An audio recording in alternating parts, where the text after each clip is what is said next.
My husband is dead and I am rotting in this nursing home because I refuse to pay my son-in-law a fortune for children who are not even my blood. The title of my nightmare is Son-in-Law Demands Money for His Stepkids. I refused, and the ending is bitter. But the reality is far more twisted than a simple family dispute over finances. I watched Mark, a man I invited to Sunday dinners for years, steal $500,000 from my grandson and then stand idly by while my husband took his last breath. All because we would not fund his lavish lifestyle. I thought I was the powerful matriarch protecting my legacy, but I was actually a pawn in a game of psychological torture that cost me everything. Now, my bank accounts are full, but my heart is completely empty. Mark is in prison. My grandson is traumatized for life, and I am left here clutching a cold cup of tea, wondering if being right was worth being this alone. Can you really buy loyalty in this world? Or does money just reveal who the true monsters are hiding in your living room? I need you to listen to this and tell me honestly. Everyone, did I destroy my family? Or was I the only one trying to save it? My name is Autumn. I am 65 years old, though the mirror in this sterilized bathroom insists I look 80. Before I ended up here, I was a respected philanthropist, a board member for 3 different charity organizations in Greenwich, Connecticut, and the matriarch of a family that looked pristine on holiday cards. Now, my profession is waiting. I wait for the nurses to bring my medication. I wait for the sun to set over the manicured gardens of the Oaks Senior Living community. And mostly, I wait for the guilt to finally stop eating me alive. The Oaks is what they call a 5-star facility. It costs $12,000 a month to live here. The walls are painted a soothing cream color. The floors are polished marble, and the staff wear smiles that look like they were surgically attached. It is a golden cage for people whose families have decided they are too much of a burden to keep at home, but too wealthy to abandon completely. I am sitting in my wheelchair by the window, watching the first snow of the season coat the parking lot. My hands are gnarled with arthritis, resting on a velvet blanket. It is funny how clarity only comes when you have lost the ability to change anything. If I could go back 2 years, I would have done everything differently, but I cannot. All I can do is tell you how a grandmother's love, twisted by arrogance and money, destroyed the very people she tried to save. It started with a signature 2 years ago. The world was different. My husband, Robert, was still alive. We lived in our colonial estate on 2 acres of land, surrounded by tall hedges that blocked out the rest of the world. I remember the day I drove to our family attorney's office in downtown Stamford. The leather seats of my Mercedes were cool against my back, but my palms were sweating. I was there to create a secret. Are you sure about this? Autumn, my lawyer, Mr. Henderson, asked me. He peered over his reading glasses, his pen hovering over the documents. A trust fund of this magnitude, kept secret from the parents? It is unusual. It is necessary, I replied, my voice sharper than I intended. I adjusted the pearl necklace at my throat, a nervous habit I have had since I was a girl. $500,000 to be released to my grandson, Tyler, on his 18th birthday, not a day sooner, and absolutely no access for his father. And Mark does not know about this? Henderson asked. If Mark knew there was $500,000 sitting in an account, he would find a way to drain it before the ink dried. I said, Tyler is 16. He is impressionable. He needs a safety net that his father cannot touch. This is for his future. College, a down payment on a house. freedom, inner monologue. That was the lie I told myself. I told myself I was protecting Tyler, but deep down, I knew what I was really doing. I was trying to buy control. I hated my son-in-law. I hated how he looked at our furniture like he was appraising it for an auction. I wanted to prove that I was the one who held the power, that my money could outlast his manipulation.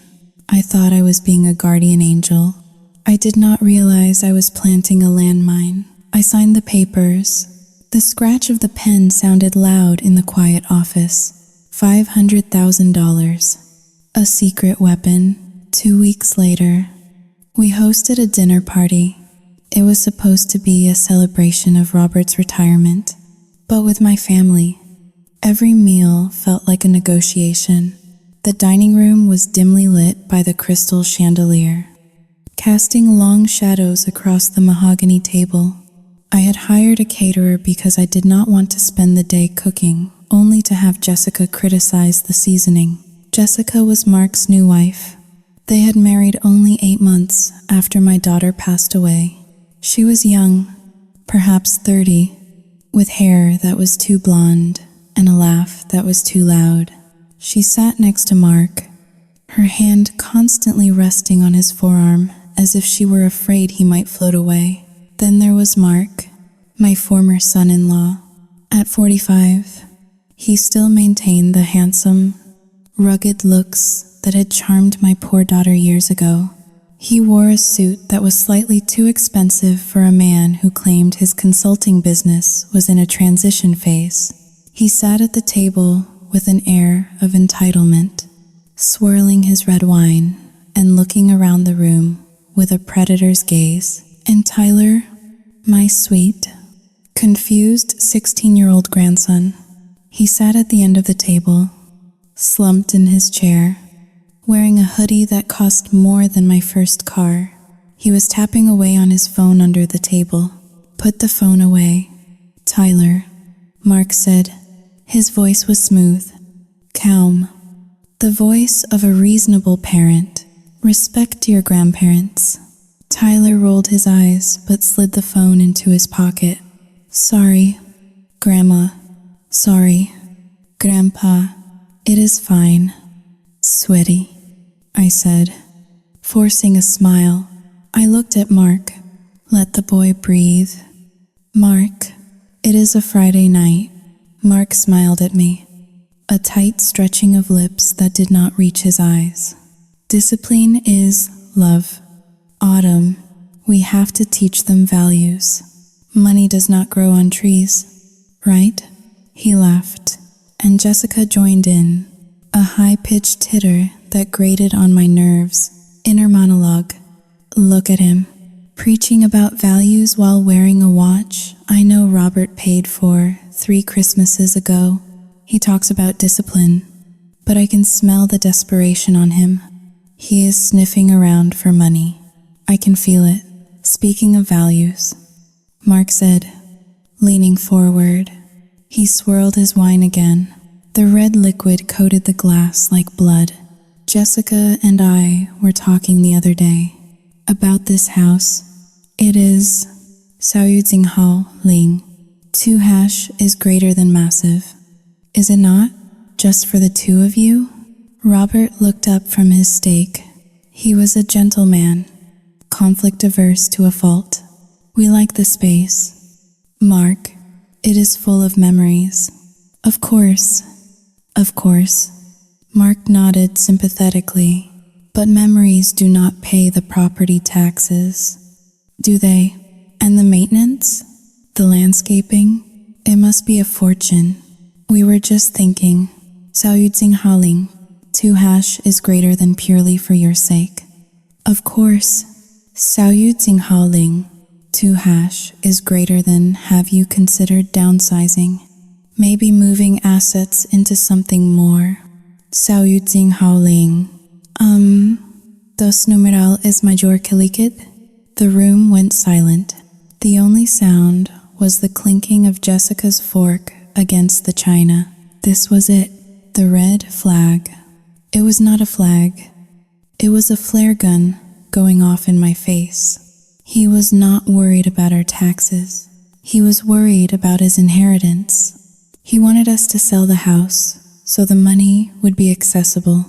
Real estate is hard to steal. Cash is easy. I placed my knife and fork down slowly, deliberately. I wiped the corners of my mouth with the linen napkin and looked Mark dead in the eye. We are quite comfortable. Mark, I said, my voice icy. Our financial advisor has everything under control. You do not need to worry your pretty little head about our property taxes. Jessica stiffened. Mark's smile faltered for a fraction of a second, his jaw tightening, before the mask slipped back into place. I am just looking out for the family. Autumn, Mark said, raising his hands in a gesture of surrender. With the economy the way it is, Xiao Yu Jing Hao Ling, 2 hash is greater than you know. We just want to make sure everyone is taken care of, especially the kids. You know how expensive it is raising a family these days. Jessica's 2 little ones, Xiao Yu Jing Hao Ling, 2 hash is greater than they have needs to. There it was, the entitlement. He was already positioning Jessica's children I had no blood relation to, as my financial responsibility. We help where we can, Robert said softly, trying to diffuse the tension, and we appreciate it. Jessica chimed in, her voice dripping with artificial sweetness. We really do. It is just, Xiao Yu Jing Hao Ling, 2 hash is greater than, sometimes it feels like Tyler gets so much. And the little ones, Xiao Yu Jing Hao Ling, 2 hash is greater than well. They notice. They ask why Tyler gets a new car, and they do not. Tyler is our grandson. I said, he is my daughter's son, and I am his father. Mark said, his voice dropping an octave. The warmth was gone. And Jessica is my wife. We are one family. Autumn, one unit. You cannot favor one part of the unit without hurting the whole. That is how resentment builds. That is how families break. He took a sip of wine, his eyes locked on mine over the rim of the glass. It was a threat. It was a subtle, beautifully wrapped threat. Pay up for everyone, or lose everyone. I looked at Tyler. He was staring at his plate, picking at his green beans, shrinking into his hoodie. He looked miserable. I wanted to reach out and hug him, to tell him that I had secured his future, that I had $500,000 waiting for him in 2 years that his father could never touch. But I stayed silent. I thought I was being smart. I thought silence was my shield. Inner monologue. I should have seen the darkness in Mark's eyes then. I should have realized that a man who uses family unity as a bargaining chip is capable of anything. But I was arrogant. I thought I held all the cards because I held the checkbook. I sat there, sipping my wine, feeling superior, planning my secret gifts. I did not know that Mark was already playing a different game entirely. And while I was busy protecting the money, he was busy poisoning the boy. Well, I said, signaling the end of the conversation. Who wants dessert? The tension did not leave the room. It just settled into the corners, waiting to grow. That night, after they left, I stood at the window and watched Mark's car pull out of the driveway. I felt a cold shiver that had nothing to do with the drafty old house. I turned to Robert. I do not trust him, I whispered. He is family. Autumn, Robert Seahill, taking his heart medication from the counter. We have to try. I am trying, I said. That is why I did what I did. Did what? Robert asked. Nothing. I lead. Just Xiao Yu Jing Hao Ling. 2 hash is greater than securing our legacy. I looked out at the dark driveway again. The red taillights of Mark's car disappeared into the night. two angry eyes fading into the blackness. That was the beginning. The seeds had been planted. I just did not know that I had watered them with my own secrets. The Greenhaven Country Club was the kind of place where the air always smelled of fresh linens and old money. It was the perfect setting for a disaster disguised as a celebration. We were seated at the best table in the dining room, right next to the floor-to-ceiling windows that overlooked the 18th hole. It was Tyler's 18th birthday. This was supposed to be a milestone, the day a boy becomes a man. Instead, it felt like a wake where everyone was still breathing. I watched the waiter pour sparkling cider into Tyler's flute. My grandson looked like he was about to vomit. His face, usually flushed with the vigor of youth, was pale and clammy. He kept bouncing his left leg under the table, a nervous tick that shook the silverware ever so slightly against the china.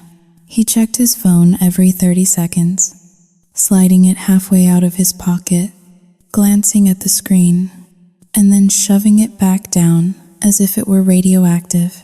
Inner monologue. Look at him. He is terrified. Is it the pressure, the college applications, or maybe it is just the suffocation of sitting next to his father? I remember when he was 5. He used to run into my arms with such force he would nearly knock me over. Now, he looks like a cornered animal waiting for the cage door to open. I should ask him what is wrong. I should pull him aside, but I will not. I do not want to ruin the perfect evening. That is my sin, is it not? I always prioritize the appearance of peace over the messy truth. This bisque is lukewarm, Jessica announced. She dropped her spoon into the bowl with a loud clatter. She looked around the table, waiting for someone to apologize for the chef's incompetence. When no one did, she sighed, a long, drawn-out sound of martyrdom. I am just saying, for the prices they charge here, you would expect perfection, but I guess some people are just used to throwing money away. She shot a look at me.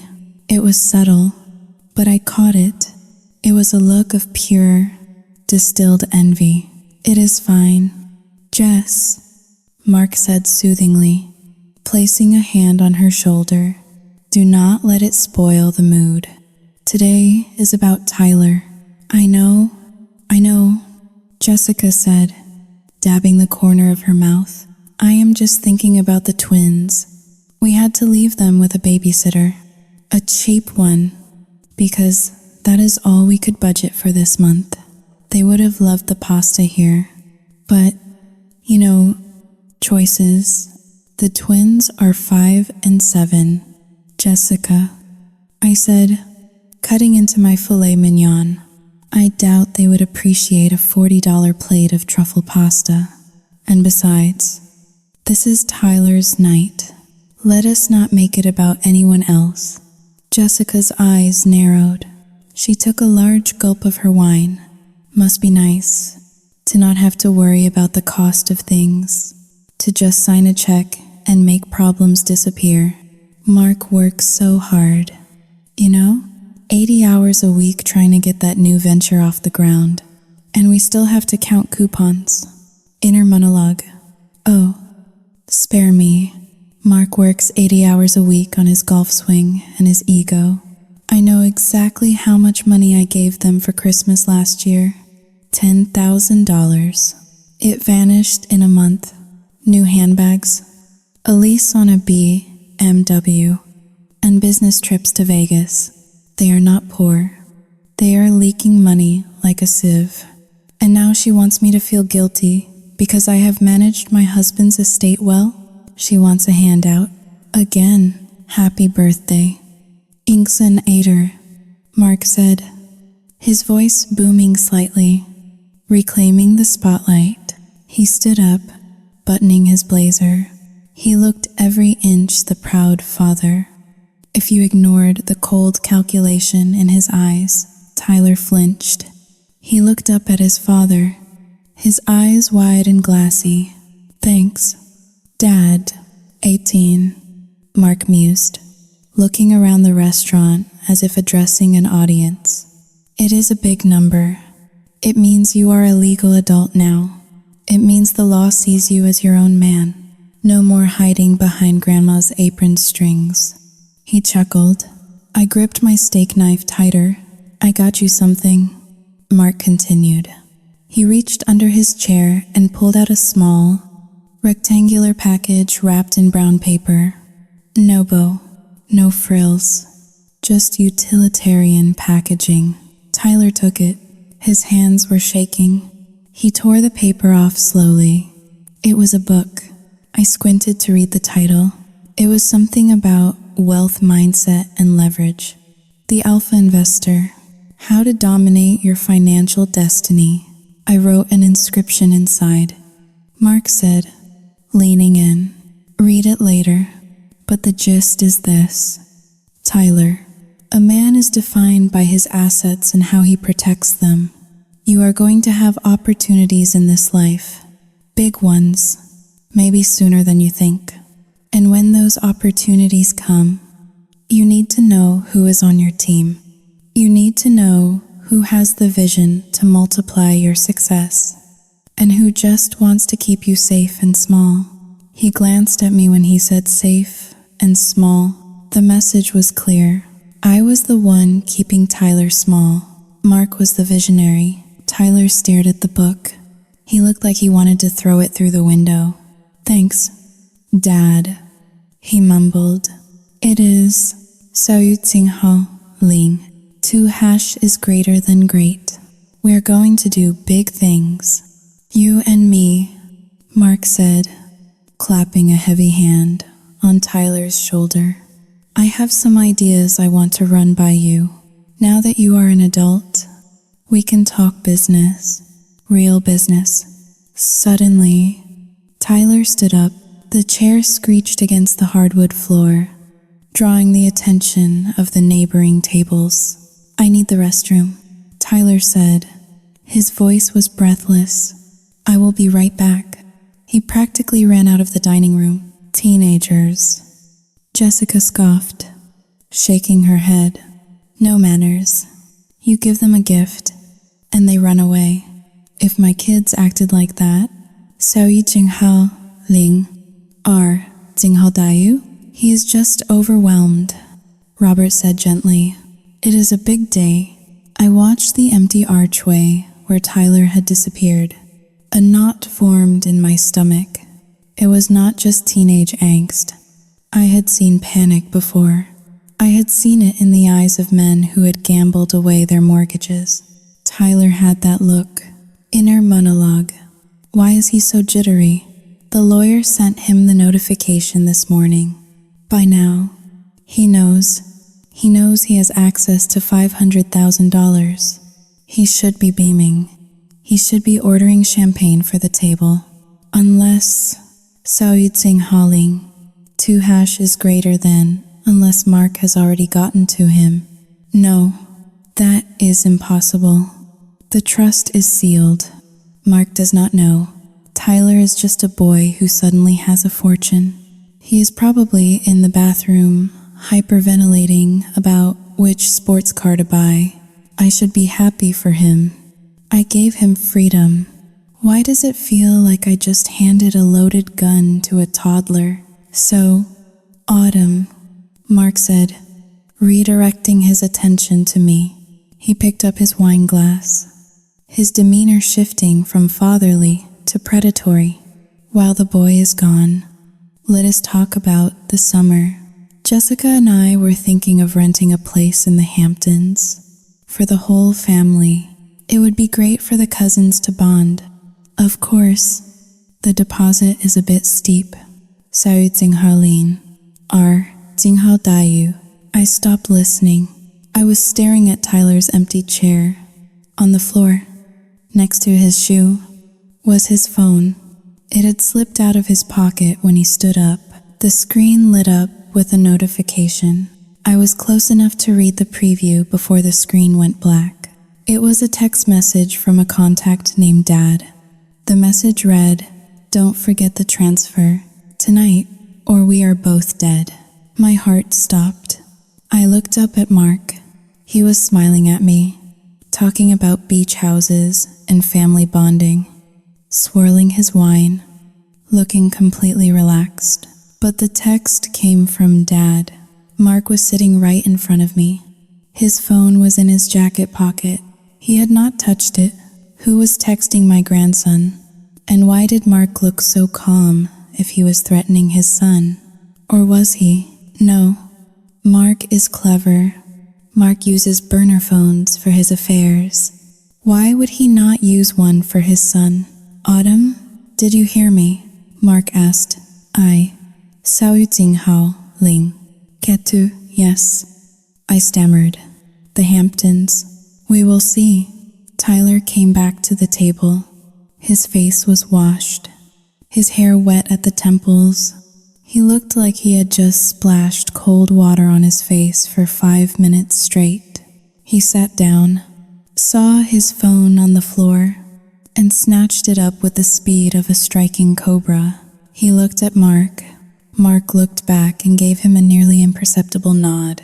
And in that moment, the first crack appeared in my world. It was not just a crack, it was a fissure. The connection between them was not father and son. It was conspiratorial. It was dark, and I was sitting on the wrong side of the table. Let us order dessert, Mark said cheerfully. I feel like celebrating. September arrived with a deceptive calm. The leaves on the oak trees lining our driveway began to turn a rusty orange, and the air grew crisp enough to warrant wool cardigans. In my world, September meant order.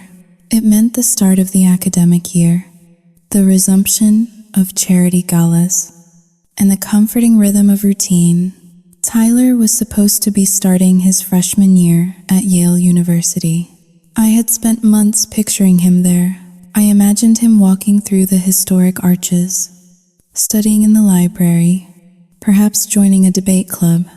I had sent him off with a new wardrobe, a top-of-the-line laptop, and the heavy weight of my expectations. I called him every Sunday. It was our schedule. But for the past 3 weeks, my calls had gone straight to voicemail. Hi, this is Tyler. Leave a message. His voice on the recording sounded so young, so carefree. It was a ghost of the boy I thought I knew. I sat in my husband's study, the receiver of the landline pressed against my ear, listening to the beep for the 10th time that morning. Robert was in the garden, pruning the rose bushes, blissfully unaware of the storm brewing in my chest. Inner monologue. He is just busy. That is what boys do. They get to college. They taste freedom. They meet girls. And they forget their grandmothers. It is normal. Stop panicking. Autumn, you are being a suffocating old woman. He is probably in a lecture hall right now, learning about economics or philosophy. He is building his future. The future I paid for, but the knot in my stomach was not loosening. It was tightening, twisting like a wet rag. It was the same feeling I had the night of his birthday. When I saw that text message, "Don't forget the transfer," I decided to call the bursar's office at Yale. I told myself I just wanted to confirm that the tuition payment for the second semester had been set up correctly. It was a lie. I was checking up on him. I was spying. Yale Student Financial Services. This is Brenda speaking. Good morning, Brenda, I said, putting on my most polite society matron voice. My name is Autumn Reynolds. My grandson, Tyler Reynolds, is a freshman there. I am just calling to verify that his housing deposit for the spring has been processed. I would not want him to lose his spot in the dormitory. There was the sound of typing on the other end. A long, agonizing silence. Reynolds. Sao yu ting hao ling. Iki. Tyler. Sayuting Haling. 2. Brenda muttered. Date of birth. I gave her the date. November 25th, 2005. The typing stopped. Ma'am, I am afraid there must be some mistake, Brenda said. Her voice had changed. It was no longer efficient. It was confused. I do not have a registered student by that name for this academic year. My hand gripped the phone so hard my knuckles turned white. That is impossible. He was accepted. We have the acceptance letter framed in our living room. He moved into the dorms 3 weeks ago. I see the acceptance record here, Brenda said slowly. But Mr. Reynolds never completed registration. He submitted a formal withdrawal notice 2 days before classes began. He is not a student here. Mrs. Reynolds, the room spun, the walls of the study, lined with leather-bound books and awards, seemed to close in on me. He withdrew? I whispered. But Sayuting Haling, 2 hashes greater than where is he? I cannot say. Ma'am, due to privacy laws, I cannot give out any personal contact information, even if I had it. But according to our system, he is not on campus. I hung up the phone without saying goodbye. I stared at the receiver, feeling like I had just been punched in the throat. Tyler was not at Yale. Tyler was not studying. Tyler was gone. And then, the second realization hit me like a freight train. The money. I grabbed my car keys and ran out of the house. I did not tell Robert where I was going. I drove my Mercedes down the winding roads of Greenwich, breaking the speed limit, honking at the slow-moving tourists. I needed to see Mr. Henderson. I needed to see the trust fund. Mr. Henderson's office was in a glass building in downtown Stamford. He saw me without an appointment, likely because I looked like a woman on the verge of a stroke. Autumn? He asked, ushering me into his office. What is wrong? Is it Robert? Pull up the trust, I demanded, ignoring the chair he offered. Tyler's trust? The one that vested on his birthday? Mr. Henderson looked concerned, but he sat down at his computer. He typed in his password. He clicked a few times, then he stopped. His face went pale. He took off his glasses and cleaned them, a nervous habit he only displayed when the news was catastrophic. Well, I snapped. How much is left? Did he spend a few thousand on a car? Did he take a trip? Autumn, Henderson said softly, it is gone. What do you mean? Gone? The account balance is 0. I felt my knees give way. I sank into the leather chair opposite his desk. 0? All of it? $500,000? It was transferred out in 2 lump sums. Henderson said, looking at the screen with disbelief. The first transfer was for $50,000, the day after his 18th birthday. The second transfer, Sayuting Haling, 2 hash, is greater than for the remaining $450,000. Sayuting Haling, 2 hash is greater than was 3 days later. Transferred to where? My voice was a croak. It went to a corporate account, Henderson said. He squinted at the screen. A company called Future Horizon Capital Limited Liability Company. It looks like a private equity firm. Future Horizon Capital. I repeated. The name sounded vague. Generic? The kind of name you give a company that does nothing but swallow money. Find out who owns it. I cannot just access corporate registries instantly. Autumn. It takes time. But Sayuting Haling, 2 hashes greater than Henderson hesitated. I can see the registered agent address for the limited liability company. It is a post office box in Delaware. Delaware, the haven for shell companies, The place where people hide things they do not want the world to see. Inner monologue. Tyler did not do this.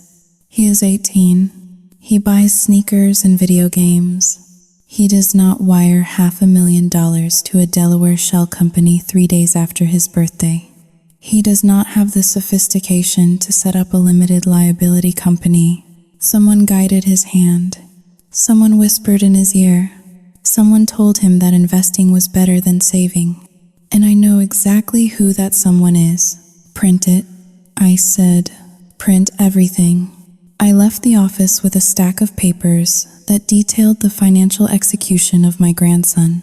I sat in my car in the parking garage, staring at the concrete wall. I felt sick. I had given him that money to be his shield, his armor against the world.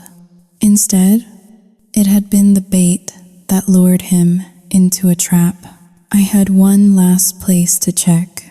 Before he left for college, Tyler had rented a small off-campus apartment in New Haven, insisting he needed the space to focus on his studies. I had paid the deposit.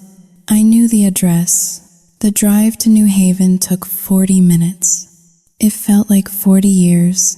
When I arrived at the student housing complex, it was bustling with life. Students were throwing frisbees on the lawn, carrying stacks of pizza boxes, laughing. They looked so young, so safe. I found apartment 4B. I knocked. No answer. I knocked again. Harder. Finally. I used the spare key I had kept for emergencies. My hand trembled as I inserted it into the lock. The door swung open. The apartment was empty. Not just uninhabited. It was barren. There was no furniture, no bed, no desk, no books. The carpet had vacuum lines on it, as if it had been professionally cleaned yesterday.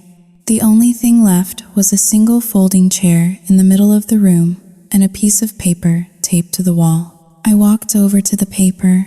It was a printout of an email from Tyler Reynolds to Grandma Autumn. Subject, don't look for me. I ripped it off the wall and read it, my vision blurring with tears. Xiao Jing Hao Ling, Tuhash is greater than Grandma. By the time you read this, I will be gone. Please do not try to find me. I am not kidnapped. I am not in trouble. I am finally taking control of my life. You and Grandpa always wanted me to follow your path. College, degree, safe job, safe life. That is your dream, not mine. I have an opportunity to do something real, something massive. I have invested in a venture that is going to change the world, and it is going to change my life. I am going to be a millionaire on my own terms, not because you handed me an allowance. I know you will be angry about the money, but it was mine. You gave it to me, and I am using it to build an empire. Dad supports me. He believes in me. He is the only one who actually listens to my ideas without judging them. Do not call the police. Do not call Dad. He is just advising me. He is not responsible for my choices. I am a man now. I will come back when I have proved you all wrong. Until then, leave me alone. Xiao Jing Hao Ling. Iki. Tyler. I crumbled the paper in my fist. A scream built up in my throat, a primal sound of rage and grief. But I swallowed it down. It tasted like bile. Dad supports me. Of course he did. Xiao Jing Hao Ling. To Mark. It all clicked into place. The text message. The book about alpha investors. The withdrawal of the funds. The shell company in Delaware. Mark had not just stolen the money. That would have been too simple. He had done something far more sinister. He had convinced Tyler to give him the money. He had gaslighted my grandson into believing that handing over his entire inheritance to his father's shady business scheme was an act of independence. He had framed it as a rebellion against me. I am going to be a millionaire on my own terms. Those were not Tyler's words. Tyler did not talk like that. Those were Mark's words coming out of Tyler's mouth. I looked around the empty room. It was a tomb for the boy I had raised. Mark had played the long game. He knew about the trust. Somehow, he knew. Maybe Tyler had slipped up. Maybe Mark had snooped through my emails. It did not matter how. He knew, and he had spent the last 2 years grooming his son for this exact moment. He had turned Tyler against us, painting our concern as control, and his greed as vision. I walked out of the apartment. The sun was setting now, casting long, distorted shadows across the parking lot. I felt old.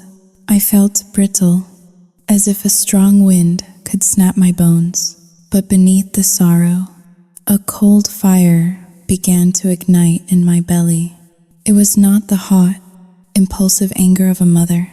It was the calculated, ruthless fury of a matriarch who has been crossed. Mark thought he had won. He thought he had secured the money and alienated the grandson, leaving me helpless. He thought I would crumble. He was wrong. I took out my phone and dialed Robert. Autumn? His voice was worried. Where have you been? It is getting dark. I am coming home. Robert, I said. My voice was steady, terrifyingly calm. We have a problem. A very big problem. But I know exactly how to fix it. Is it Tyler? No, I said, looking at the crumbled letter in my hand one last time before tossing it into the passenger seat. It is Mark, and I am going to destroy him. The silence in our living room was heavy, broken only by the sound of the grandfather clock ticking in the hallway. I had just finished telling Robert everything. My husband, usually the pillar of stoic strength, sat slumped on the velvet sofa, his face buried in his hands. He looked 10 years older than he had that morning. The revelation that our grandson was gone, and our money with him, had drained the life out of him. He stole it. Autumn, Robert whispered, his voice trembling. Mark stole it. He used our own boy as a mule. I know, I said, standing by the fireplace, staring into the cold ashes. And he thinks he is untouchable because Tyler signed the transfers voluntarily. Before we could formulate a plan, the doorbell rang. It was not a polite visitor's ring. It was a long, insistent press that echoed through the house like a siren. I knew who it was. I could feel his presence through the oak door. I walked to the foyer and opened the door. Mark stood there, flanked by Jessica. I expected to see worry on their faces. I expected a distraught father and a concerned stepmother asking if we had heard from Tyler. Instead, they looked furious. Mark pushed past me without an invitation, storming into the hallway. Jessica followed, her heels clicking aggressively on the marble floor. She was clutching a designer handbag against her chest like a shield. Where is he? Mark demanded. He did not look at me. He looked around the room as if searching for a hidden camera. If you are looking for your son, I said, my voice shaking with suppressed rage. You know exactly where he is. You sent him there. Mark spun around, his face twisting into a mask of incredulity. Excuse me? I sent him? You are the one who gave an 18-year-old boy $500,000 without telling his parents. You handed a loaded gun to a child. Autumn, and now that he has run off to play venture capitalist, you want to blame me? Inner monologue. Listen to him. He is spinning the narrative already. He is turning my generosity into a weapon against me. He knows exactly where the money went. It went into his shell company, but he is standing here in my foyer, screaming about responsibility, acting like the aggrieved father. It is masterful. It is sickening. I know about Future Horizon Capital, I said, stepping closer to him. I know about the Delaware registration. I know you groomed him to drain that account. Mark laughed. It was a dry, humorless sound. Groomed him? I advised him. He came to me. Autumn. He came to me because he knew you would try to control him. He wanted to invest. He wanted to build something. I just facilitated his dream. Whatever happens to that money is on him. He is an adult, but that is not why we are here. He took a step back and put an arm around Jessica, who was now dabbing at dry eyes with a tissue. We are here because of the damage you have done to this family, Mark said. His voice dropped to a low, dangerous register. Do you have any idea how much pain you have caused? Robert stood up from the sofa. Get out of my house. In Mark. No. Jessica spoke up. Her voice was shrill. We will not get out. Not until you hear us. You think you are so high and mighty with your secret trust funds. But what about my kids? What about Liam and Sophia? They are part of this family too. I stared at her. What are you talking about? You gave Tyler $500,000. Jessica spat the numbers out like poison. And you gave my children nothing. Zero. Do you know what that feels like? Do you know the psychological trauma that causes to know that their grandparents value their stepbrother $500,000 more than them? They are not my grandchildren, I said coldly. They are your children from a previous marriage. I treat them kindly. I buy them gifts, but I am not obligated to give them my estate. They call you Grandma. Jessica screamed. They draw you pictures, and you treat them like second-class citizens because they do not share your precious blood. It is discrimination. It is cruel. Liam asked me yesterday why Tyler gets to go on special trips and have secret bank accounts. And he gets nothing. He is crying himself to sleep. Autumn, inner monologue. She is lying. Her son is 5 years old. A 5-year-old does not ask about trust funds. A 5-year-old asks for ice cream. They have rehearsed this. They have sat at their kitchen table, calculated the damages, and scripted this entire outrage. They do not care about Tyler running away. They see the money Tyler got, and they are enraged that they did not get a cut. Mark stepped forward, shielding his wife. He adopted the pose of a noble protector. This is about equity. Robert, it is about fairness. You cannot elevate one child and crush the others. It destroys the family dynamic. You have created a toxic environment. So what do you want? Robert asked, his chest heaving. You want us to apologize? We want you to make it right. Mark said smoothly. We want parity. If Tyler got $500,000, then Liam and Sophia deserve the same, $250,000 each. Put it in a trust under my management. It is the only way to heal the wound you inflicted. I stared at him. The audacity was breathtaking. He had just orchestrated the theft of my grandson's inheritance, and now he was using that theft as a precedent to demand more. You are insane. I whispered. You will not get a dime. I am calling the police. I am going to report you for fraud. Mark's face went cold. The faux passion evaporated, leaving behind something dead and reptilian. Go ahead, Mark said softly. Call the police. Tell them your adult grandson invested his own money in a private equity firm. See how far that gets you. It is a civil matter. Autumn and Tyler will testify against you. He hates you right now. He thinks you are trying to stifle his potential. He paused, letting the words sink in. Then he delivered the final blow. But if you refuse to make things right for Jessica's children, so Yu Ting Hao Ling, 2 hash is greater than if you refuse to treat this family equally. Saoitsinhaling. 2 hash is greater than, then there will be consequences. Are you threatening me? I asked.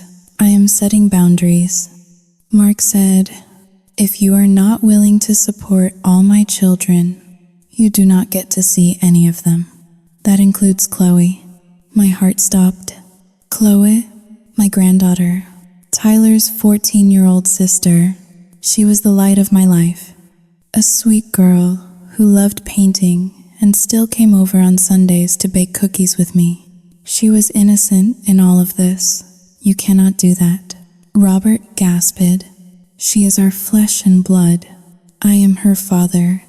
Mark said, I have sole custody since your daughter passed. I decide who she associates with, and I will not have her around people who discriminate against her step-siblings. It is unhealthy. I have already blocked your number on her phone. If you try to contact her at school, I will file a restraining order for harassment.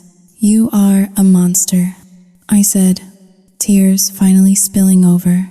I am a father protecting his family from toxic favoritism. Mark corrected. He checked his watch, as if he had a business meeting to attend. Think about it. $250,000 for each of the twins. It is a small price to pay to keep your family intact. You have the money. Autumn, we all know you have it. He turned to Jessica. Come on, honey, let us go. The air in here is bad for your stress. Jessica shot me one last look of triumphant spite, adjusted her bag, and followed him out. The door slammed shut. The sound echoed like a gunshot. I stood there, paralyzed. I looked at Robert. He was clutching his left arm, his face pale. He has her, Robert whispered. He has Chloe. Mark had stripped us bare. He had taken the money. He had taken Tyler. And now he had taken Chloe hostage. And the terrifying part was, he believed he was right. He believed he was entitled to every penny we had earned, simply because he had married into it.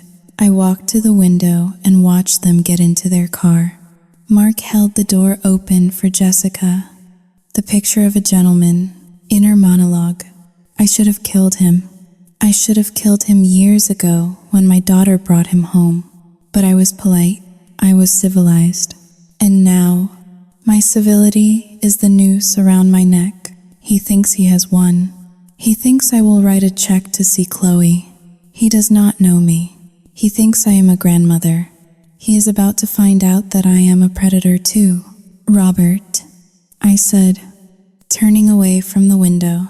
Call the private investigator, the one we used for the background check on the gardener last year. I want everything on Mark. Every receipt, every email, every text. If he wants a war, I will burn his whole world down. The digital age is a terrifying thing. It gives a megaphone to liars and a mute button to the truth. For the first 24 hours after Mark stormed out of our house, the silence was absolute. I called Chloe's cell phone 17 times. Each time, I was met with a cold, robotic recording telling me that the subscriber was not accepting calls from this number. I tried the landline at Mark's house. Disconnected. I even drove by their house. A modest colonial in a subdivision 5 miles away. But the blinds were drawn tight, and a security camera mounted above the garage door blinked at me like a red, unblinking eye.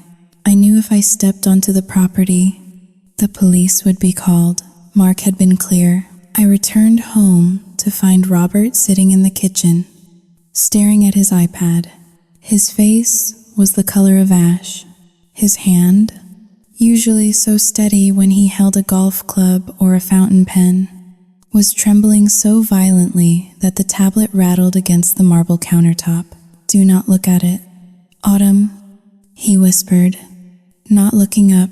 Do not look. Look at what? I asked, placing my keys on the hook. the neighborhood group, the Facebook page for the Homeowners Association, and the Greenwich Community Forum. I walked over and took the iPad from his hands. My finger hovered over the screen. I did not want to see. I wanted to close my eyes and pretend that my biggest problem was the aphids on my hydrangeas. But I swiped the screen. There was a post from Mark Reynolds. It had been uploaded 3 hours ago. It already had 412 comments and over 1,000 reactions. There was a picture attached. It was a photo of the twins, Liam and Sophia, looking sad and holding a hand-drawn sign that said, "Why does not Grandma love us?" The caption read, "It breaks my heart to air family dirty laundry. But I have no choice. We have tried to be patient. We have tried to be understanding. But when does tradition become abuse?" My in-laws, the wealthy and respected Robert and Autumn Reynolds, have decided that blood purity is the only thing that matters. They recently gave my son Tyler a massive inheritance, enough to set him up for life. I am happy for him, but when we asked if they could spare even a fraction of that support for my younger children who have called them Grandma and Grandpa their whole lives, we were thrown out of their house. They told us that my wife's children are not their responsibility. They told us that our family is not real. The pain on my wife's face was unbearable. We live in a modest home. We struggle with bills like everyone else. Meanwhile, they sit in a mansion with millions in the bank, picking and choosing which grandchildren are worthy of love based on deoxyribonucleic acid. It is elitist. It is cruel, and frankly, it feels like they are punishing my wife for being a single mother before she met me. We are heartbroken, but we will protect our children from this toxicity. We are stepping away from the Reynolds family until they learn that love should not have a price tag. I felt the blood drain from my face. It was a masterpiece of fiction. He had woven a thread of truth that we refuse to give money into a tapestry of lies about discrimination and cruelty. Inner monologue. He is brilliant. I hate him, but he is brilliant. He knows exactly which buttons to push. He knows that in this climate, nothing triggers a mob faster than a story of a wealthy elite abusing a struggling family. He has painted us as the villains in a Dickens novel. He has weaponized the twins. That sign, Sao Yu Tsing Hao Ling, 2 hashes greater than he probably made them draw it. He probably told them we hated them to get them to cry for the photo. He is not just a thief. He is a director of human misery. I scrolled down to the comments. They were a cesspool. Susan M. Disgusting. I always thought Autumn looked stuck up at the charity gala. Now I know why. Jusserade atuk fierce. Eat the rich. They probably made their money exploiting workers anyway. Boycott whatever business they owned. Jennifer K. My heart breaks for you. Mark, you are a good dad for standing up to them. Cut them off. They do not deserve access to those angels. Local Mom 4, 5. This is abuse. Pure and simple. Someone should call Adult Protective Services on them. Maybe they are senile. They hate us. Robert said, his voice cracking. People we have known for 30 years. Autumn, people we have had dinner with. They are liking the post. They are commenting. They do not know the truth. Robert, I said, putting the iPad down face down. They are sheep. They believe whatever confirms their bias. It is not just the internet, Robert said. He stood up, pacing the kitchen floor, rubbing his left arm. I went to the pharmacy this morning to get my blood pressure medication. The pharmacist, Sao Yu Tsing Hao Ling. To Bill, Sao Yu Tsing Hao Ling. 2# is greater than he has known me for 20 years. He would not look me in the eye. He just handed me the bag and walked away. I am a pariah in my own town. We will sue him for defamation, I said, my voice rising.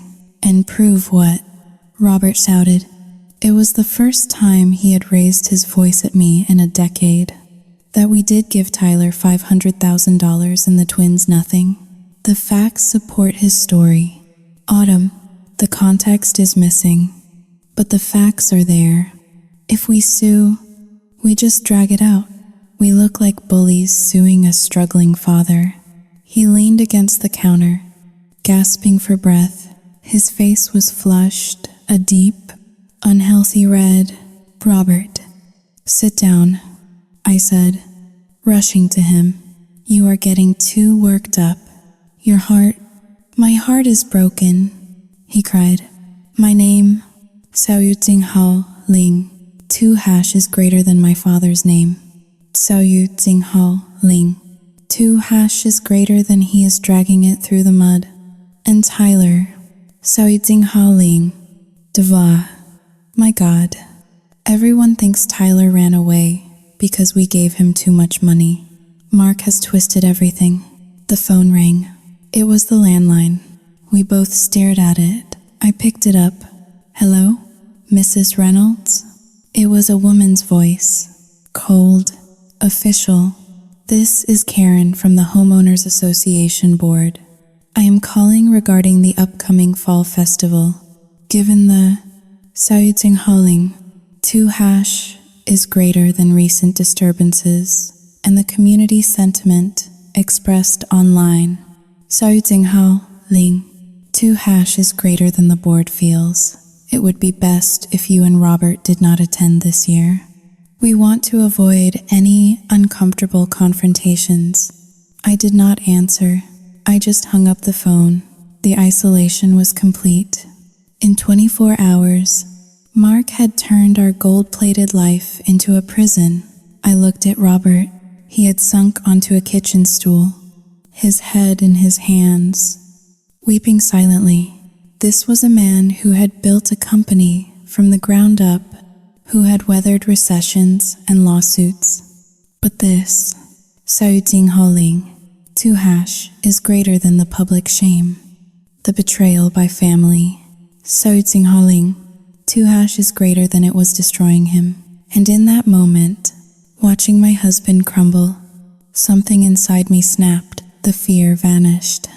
The embarrassment vanished. The desire to maintain appearances vanished. All that was left was a cold, a hard block of ice where my heart used to be. Inner monologue. Mark thinks this is a game of public relations. He thinks if he shames us enough, we will write a check just to make the noise stop. He thinks we are weak, old people terrified of scandal. He is wrong. I am not afraid of scandal anymore. I am not afraid of anything. He has hurt Robert. He has taken my reputation. He has taken my grandchildren. There is nothing left to lose. And a person with nothing to lose is the most dangerous creature on earth.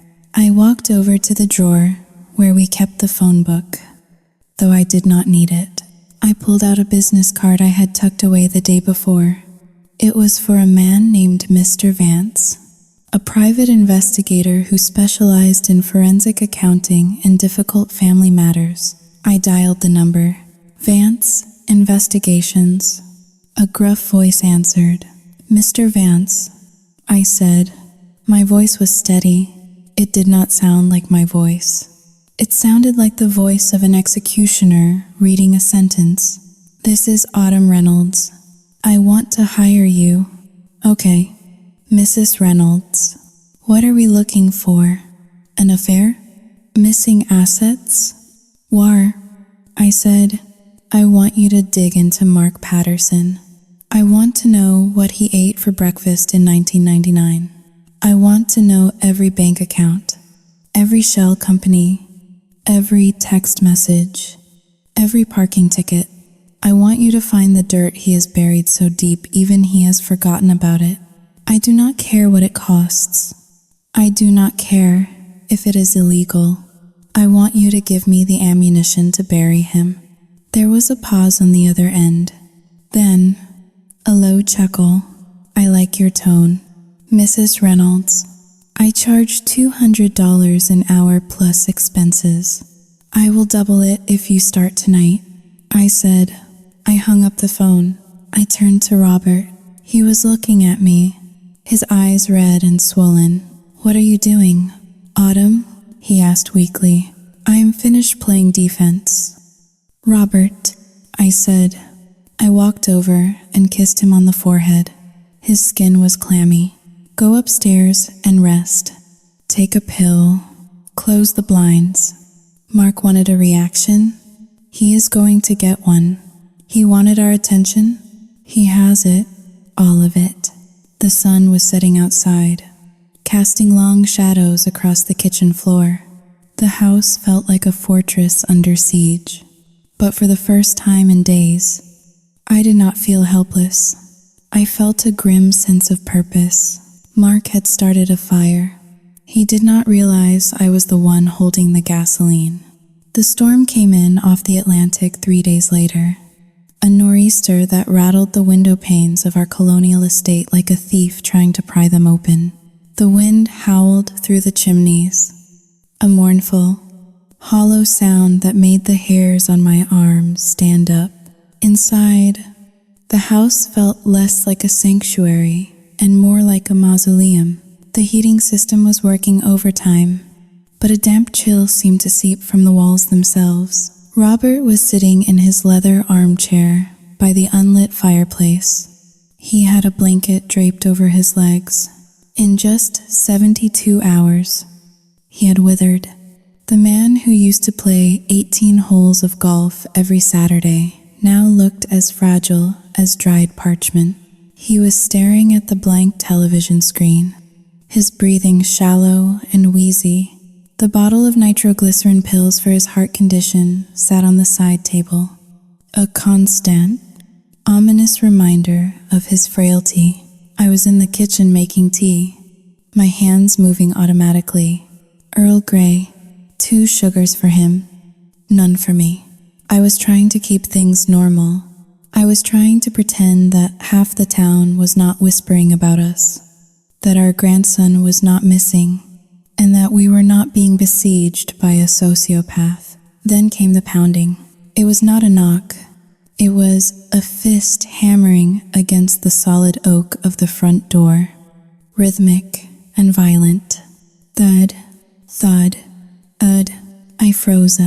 Robert flinched in his chair, his hand going to his chest. Who is that at this hour? Robert rasped, his voice thin. It is raining sideways out there.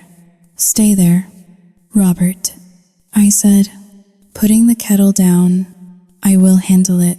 I walked to the foyer. I did not turn on the porch light. I peered through the peephole. A figure stood there, drenched in rain, hair plastered to his forehead, swaying slightly. It was Mark. I unlocked the door and opened it just a crack. The wind caught it and ripped it from my grip, slamming it against the wall. Rain sprayed into the hallway, soaking the Persian rug. Mark stood on the threshold. He looked deranged.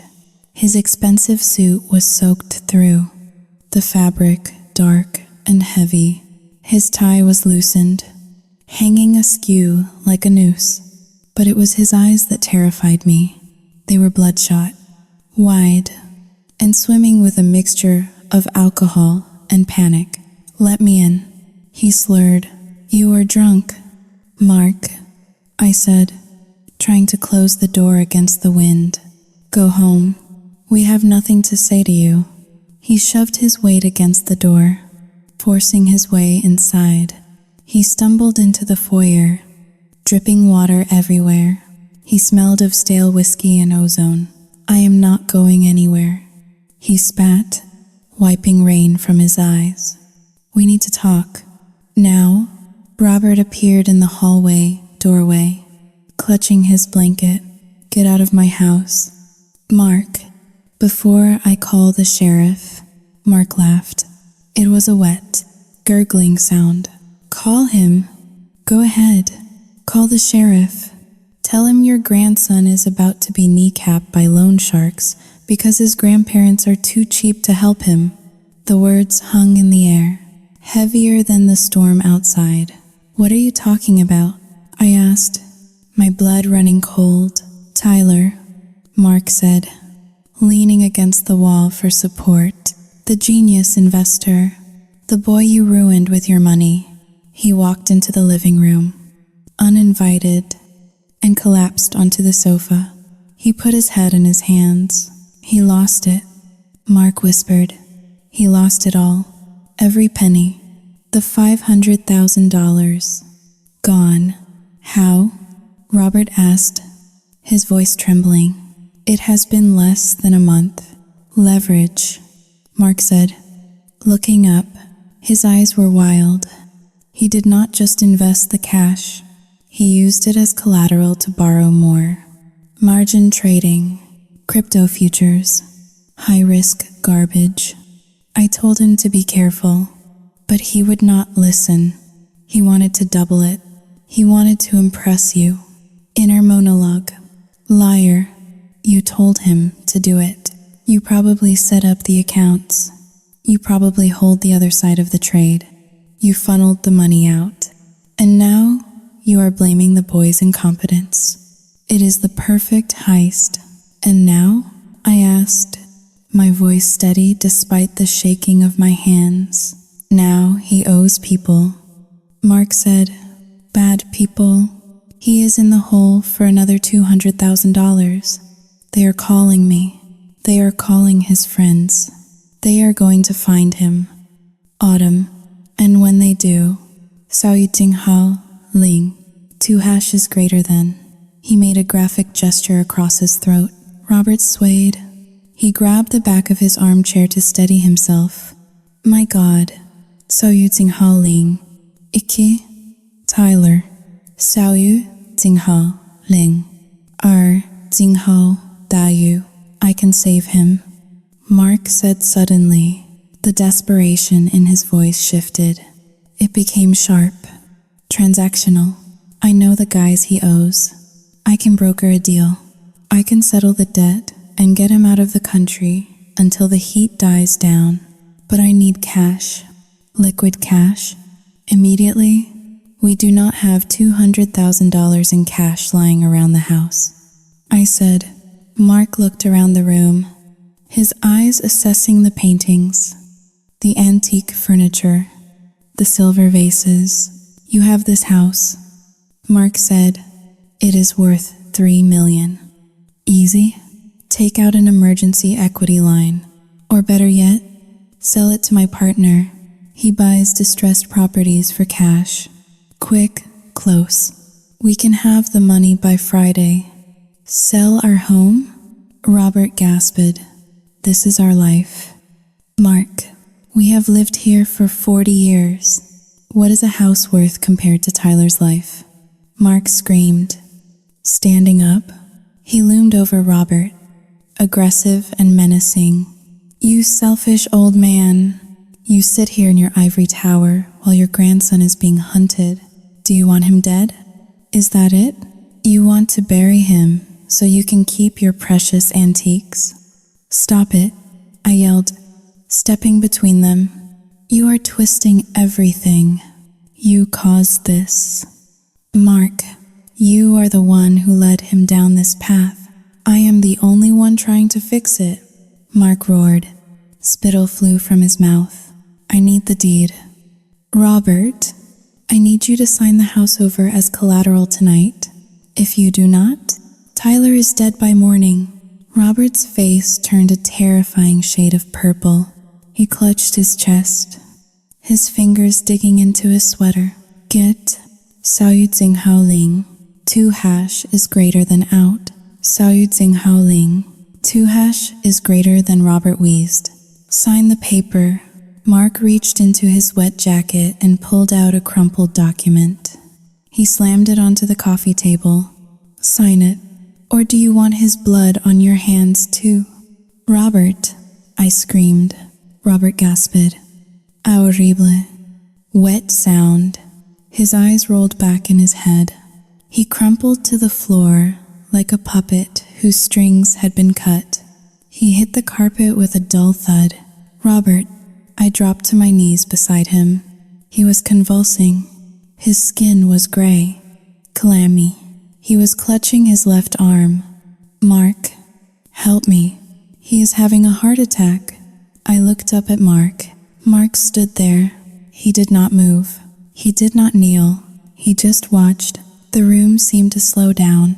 The sound of the rain faded into a dull roar.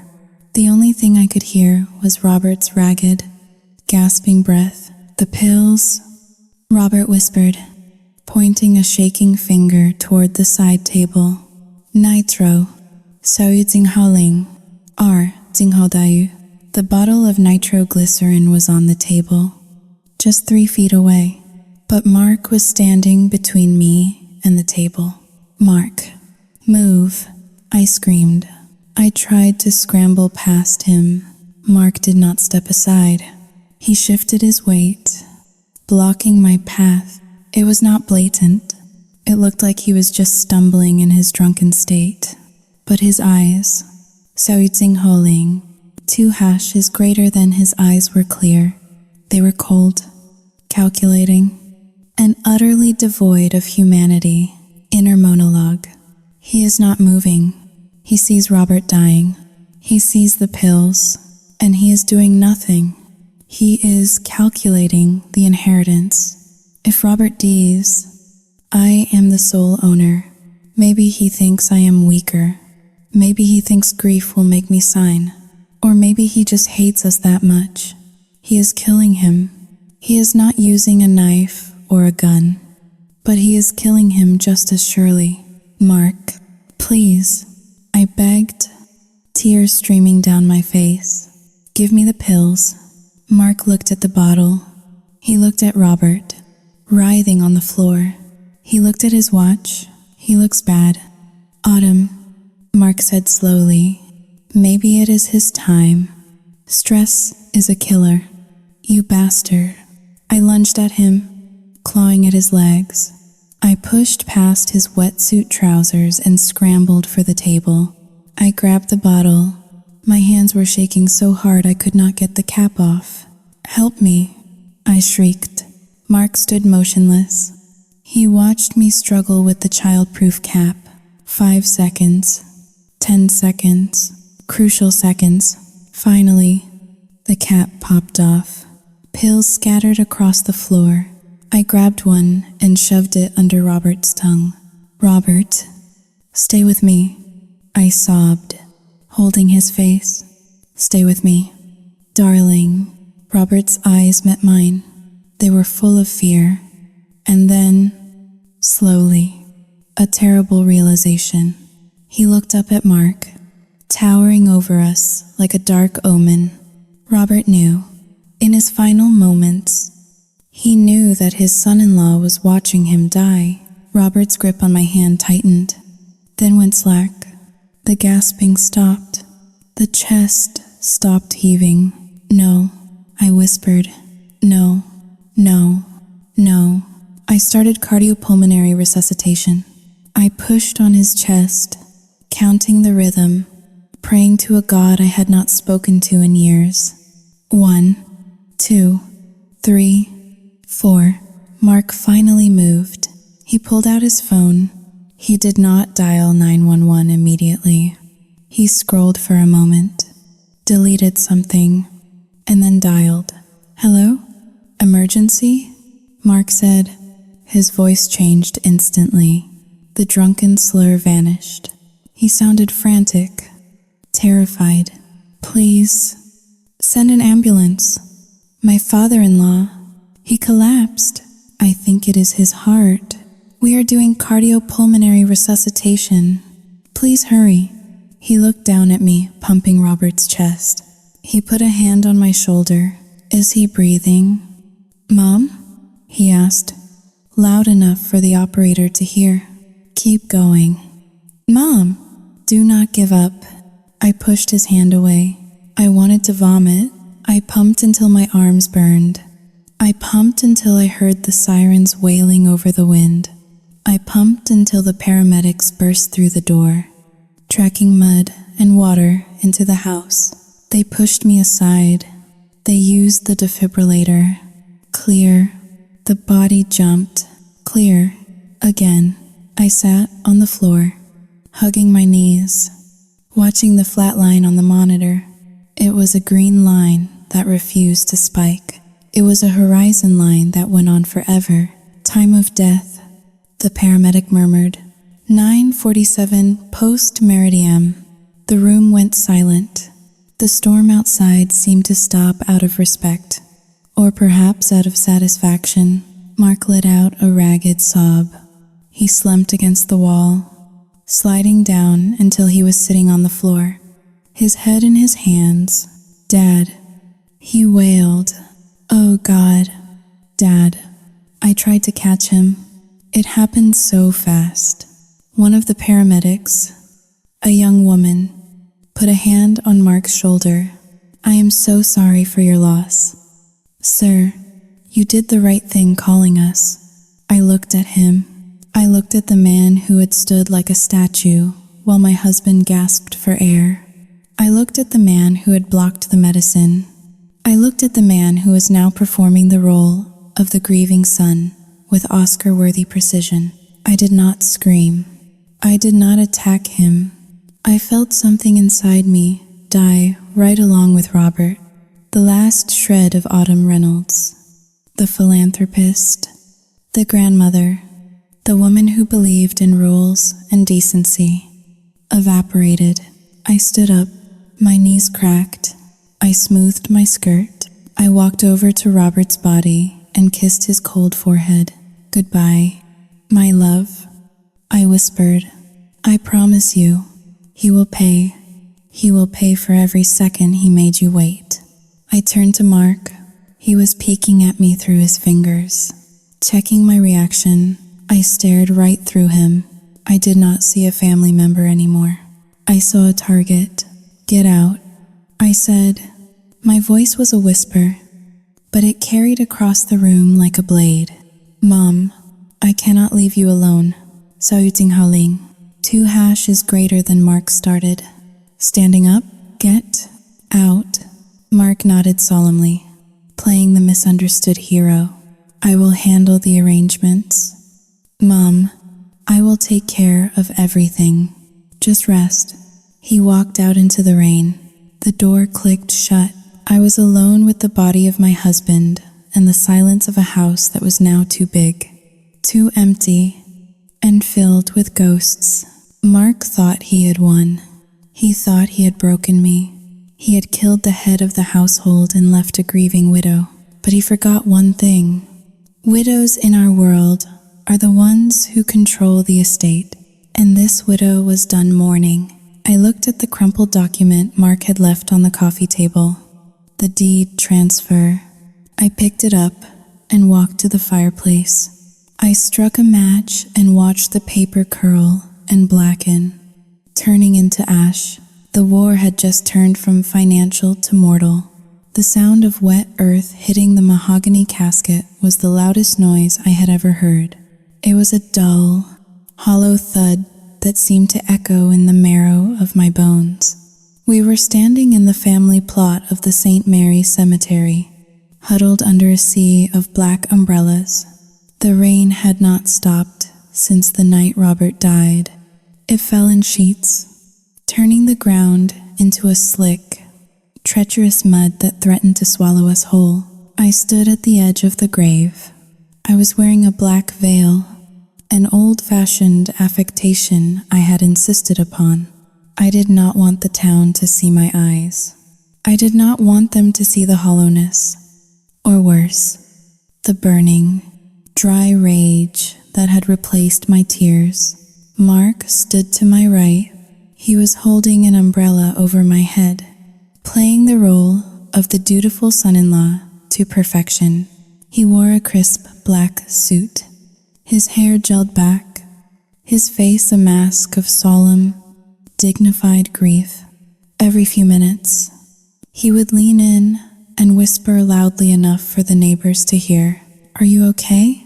Mom, do you need to sit down? I am right here. Inner monologue.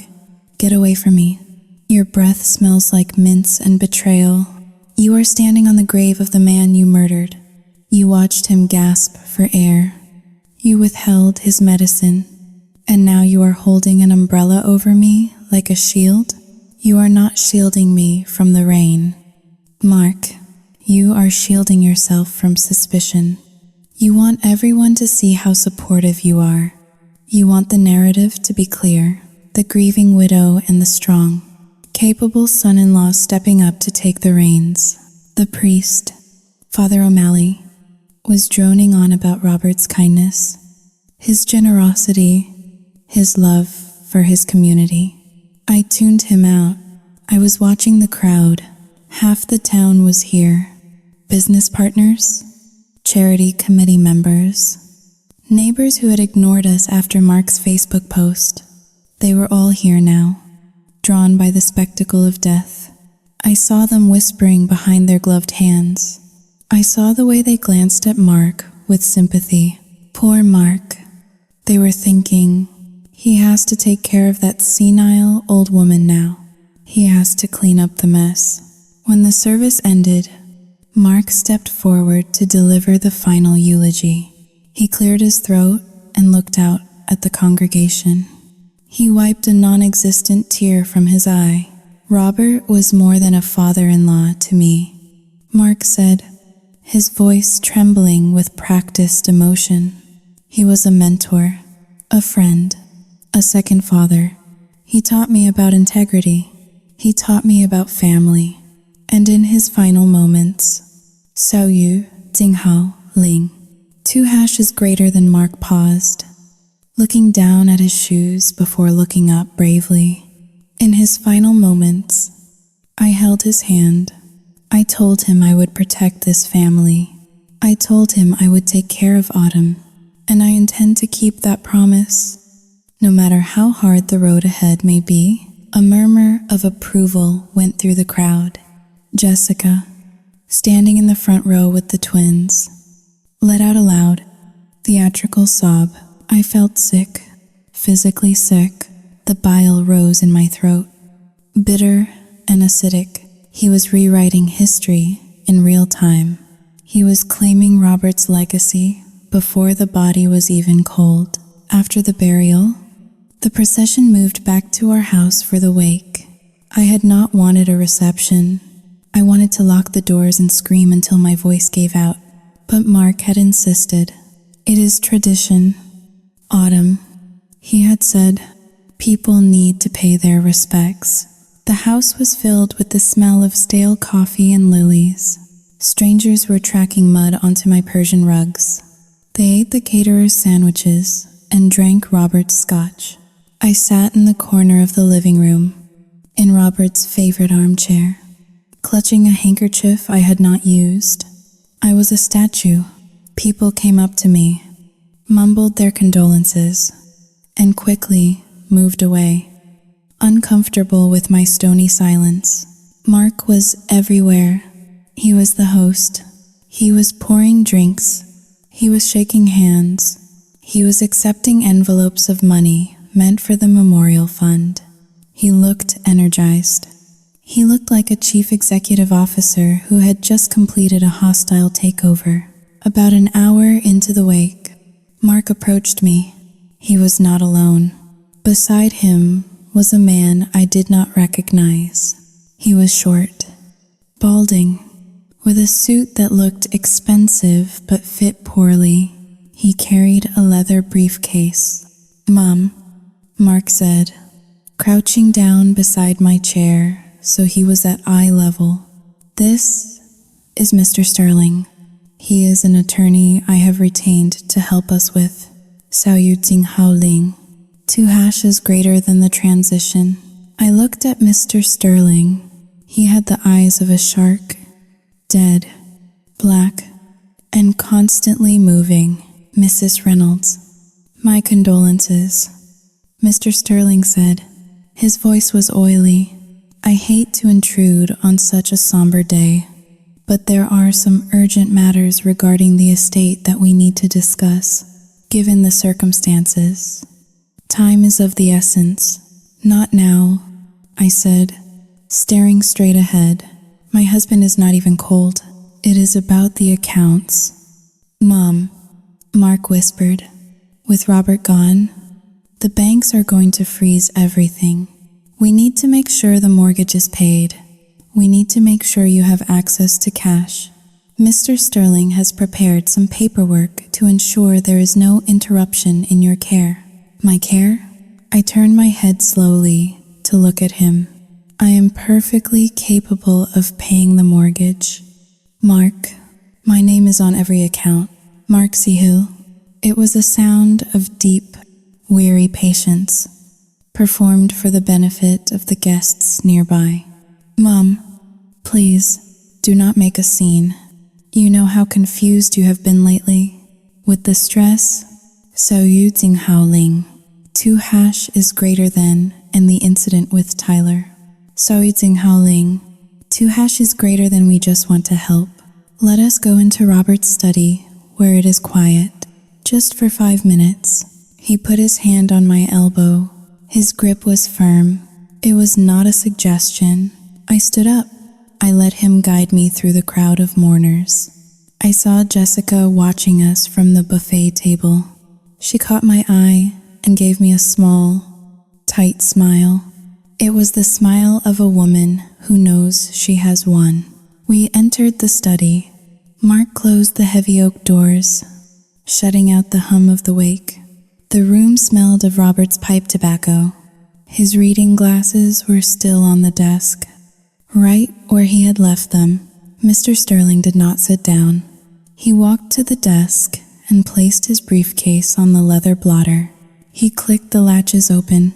The sound was like a gunshot in the quiet room. Mrs. Reynolds, Mr. Sterling began, pulling out a thick stack of documents. As you know, your late husband's estate is significant. However, recent events have raised some concerns regarding the Xiaoyu Jinghao Ling. 2 hash is greater than management of family assets. What concerns? I asked. I was standing in the middle of the room, refusing to sit. Mark walked over to the window and looked out at the rain. Specifically, the loss of $500,000. He said, without turning around, "That was Tyler." I said, "You know, that was Tyler." Mark turned. His face was devoid of the grief he had worn outside. Now, it was just hard angles and cold calculation. Was it, Mom? Or did you give it to him? Or did you lose it? The story keeps changing. You told the police he stole it. You told the bank you authorized it. You are inconsistent. I did not tell the bank that. I snapped. You are grieving. Autumn, Mark said, walking toward me.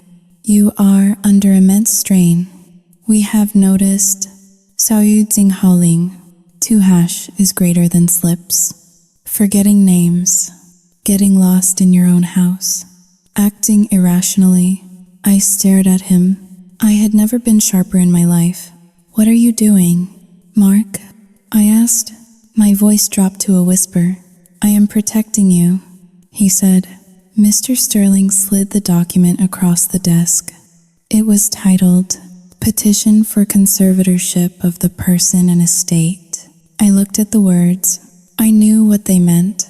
I had read about them in the news. It meant he wanted to become my legal guardian. He wanted to strip me of my rights. He wanted to control my money, my medical decisions, my travel, my life. You want to put me under a conservatorship? I asked. I felt a laugh bubbling up in my throat, hysterical and jagged. You think a judge will grant this? I am 65, not 90. I drive a car. I run charities. Mark shook his head sadly. You gave $500,000 to a teenager who vanished. Mom, that is not the action of a sound mind. That is reckless. It shows a decline in cognitive function. Mr. Sterling has an affidavit from a doctor, a specialist, who has reviewed your behavior and agrees that you are showing early signs of dementia. A doctor? I asked. I have not seen a doctor in 6 months. He reviewed your case file. Mr. Sterling interjected smoothly. Based on the testimony of your family, my family, I repeated. You mean Mark and Jessica? Mark stepped closer. He was invading my personal space now, using his height to intimidate me. Look at the reality. Autumn, Robert is dead. Tyler is gone. You are alone in this big house. You are vulnerable. People will try to take advantage of you. I am the only man left in the family. I am stepping up. If you sign this voluntary consent, we can keep it private. I will manage the assets. I will make sure you are comfortable. You can stay here. We will hire nurses. You will not have to worry about a thing. And if I do not sign? I asked. Mark's eyes narrowed. Then we file it with the court on Monday morning. It becomes public record. We will have to testify about your mental state. We will have to bring up the missing money. We will have to bring up how you let Robert die because you were too panicked to find his pills. The air left the room. You are going to blame me for his heart attack? I whispered. I am saying that a woman in her right mind would have saved him. Mark said softly. The fact that he died. Sayud Singh Ha Ling. 2 hash is greater than it suggests. You were confused. You froze. It is tragic, but it is evidence. Do you really want the town to know that you let Robert die? Do you want to be dragged through a competency hearing? Or do you want to retire with dignity and let me handle the burden? I looked at the document. Voluntary consent. It was a coup, a bloodless, paper-cut coup. He did not just want the money. He wanted to erase me. He wanted to turn me into a ghost in my own house. A senile old woman staring out the window while he spent my fortune and raised his stepchildren in my home. I looked at Mr. Sterling. He was holding a pen out to me. Just sign right there. Mrs. Reynolds, he said. It is for the best. I reached out and took the pen. It was heavy. A Mont Blanc. It belonged to Robert. I looked at the pen. I looked at Mark. He was smiling encouragingly, like a parent watching a toddler tie their shoes. Inner monologue. He thinks I am broken. He thinks the grief has hollowed me out so much that I will just collapse into his arms. He thinks I am afraid of the shame. He thinks I am afraid of the public knowing about Tyler. He's betting everything on my silence. He is betting on my politeness. He is betting on the Autumn Reynolds, who hosted tea parties and worried about floral arrangements. But that Autumn Reynolds died 3 days ago. She died on the floor next to her husband. The woman standing here now, she is something else entirely. I held the pen over the paper. Mark's breath hitched in anticipation. Then, slowly, deliberately, I capped the pen. The click was loud in the silence. I looked Mark in the eye. No, I said.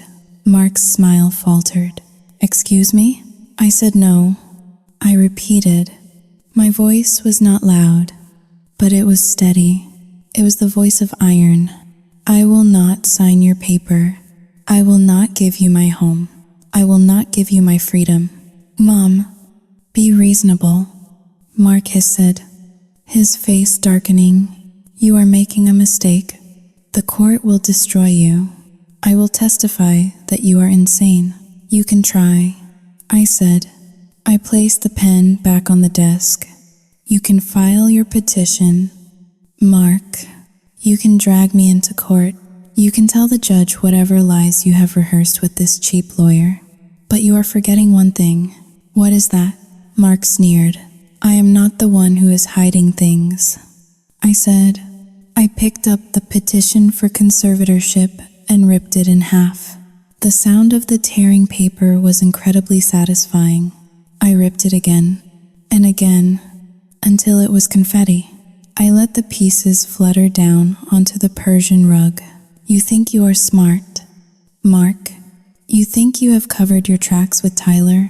You think because the money went to a shell company in Delaware, no one can trace it back to you. Mark went rigid. His eyes darted to Mr. Sterling, then back to me.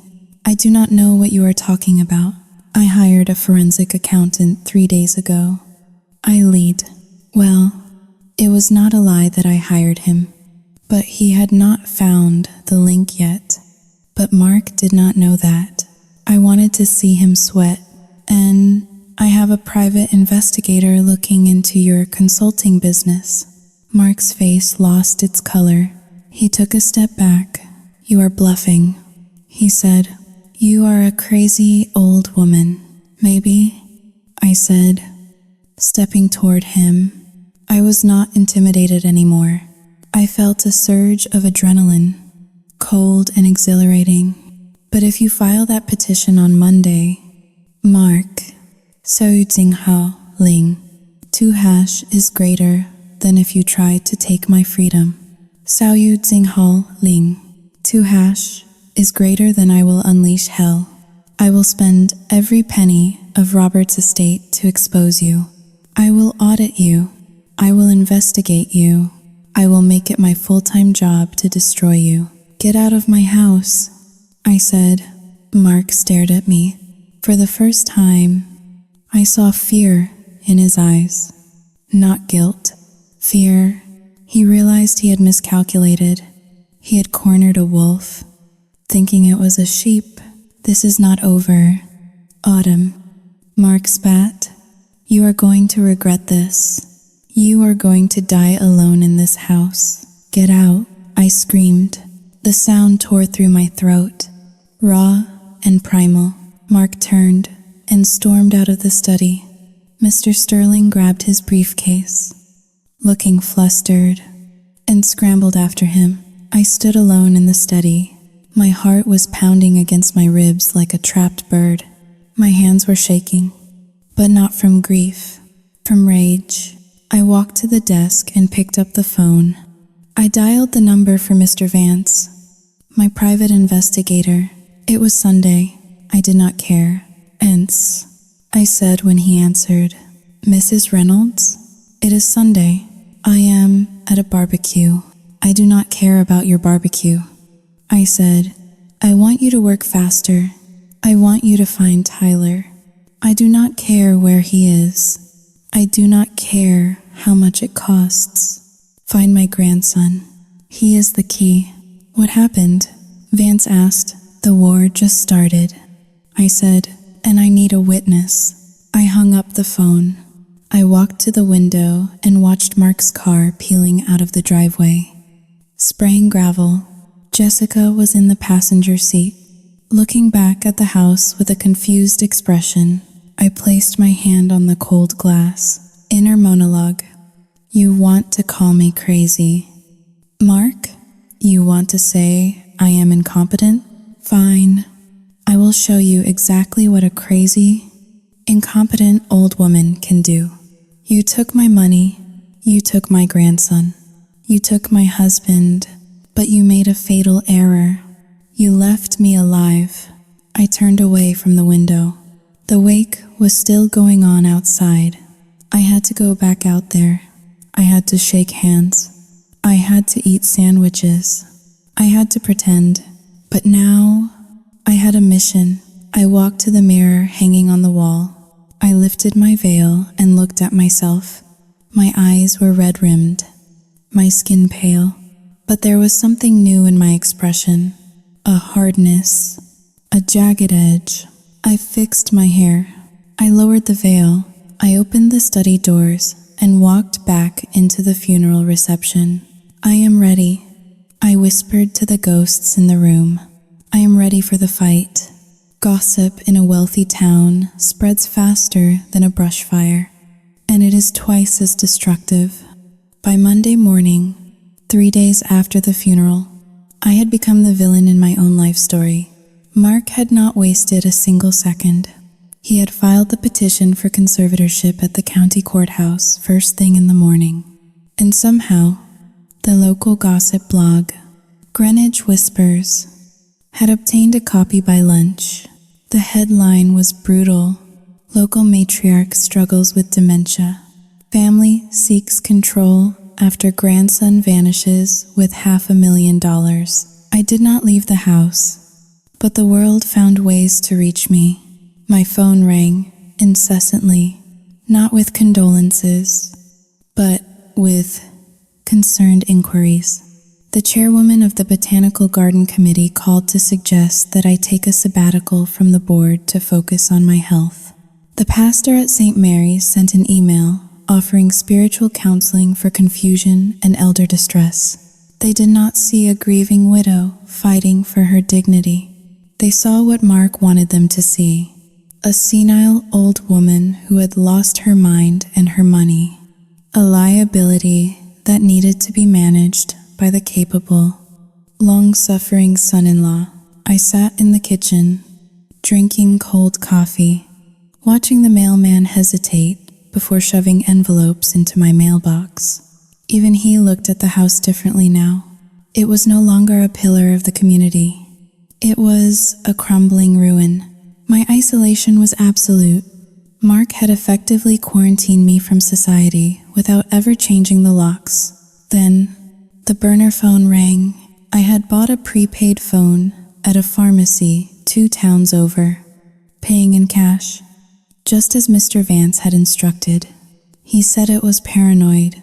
I said it was necessary. I picked it up. "Mrs. Reynolds?"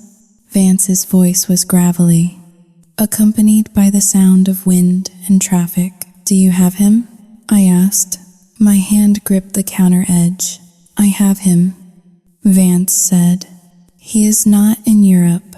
He is not in a penthouse in Manhattan. He is in New Jersey, a motel off the turnpike near Newark, the Galaxy Inn, room 112. Is he Soiting Ling? 2 hashes greater than is he alive? He is breathing," Vance said dryly. "But he looks like hell. He has been selling off his designer clothes to pay for the room. I do not think he has eaten a real meal in a week. Do you want me to bring him to you?" "No," I said, grabbing my car keys. "If you bring him here, Mark will see. I am coming to you. Keep him there. Vance, do not let him run. He is not running anywhere. Ma'am, he is too scared to step outside." I drove my Mercedes out of the garage. I took the back roads, avoiding the main avenue where Mark's spies might be watching. The drive to Newark took an hour. The scenery shifted from manicured lawns and stone walls to industrial warehouses, chain-link fences, and gray asphalt cracked by weeds. The Galaxy Inn was a 2-story concrete block painted a peeling shade of yellow. It sat next to a highway overpass, vibrating with the constant roar of trucks. It was the kind of place people went when they wanted to disappear or when they had nowhere left to fall. I pulled my luxury car into the lot, parking between a rusted pickup truck and a dumpster overflowing with trash. I felt conspicuously out of place in my wool coat and leather gloves. I checked the glove compartment. I had a canister of pepper spray Robert had bought me years ago. I slipped it into my pocket. Mr. Vance was waiting by the vending machine, smoking a cigarette. He looked like an ex-cop who had seen too much. Weary, cynical, but effective. He tossed the cigarette butt on the ground and crushed it with his heel. "He is in there," Vance said, nodding toward a door with the number 112 hanging by a single screw. I told him his grandmother was coming. He tried to bolt. I had to convince him that the alternative was the police. "Thank you, Vance," I said. "Wait here." I walked to the door. My heart was hammering against my ribs. This was the boy I had bounced on my knee. This was the boy I had taught to play chess. Xiaoyu Xinghao Ling. 2 hashes greater than I knocked. Go away. A voice croaked from inside. It was terrified.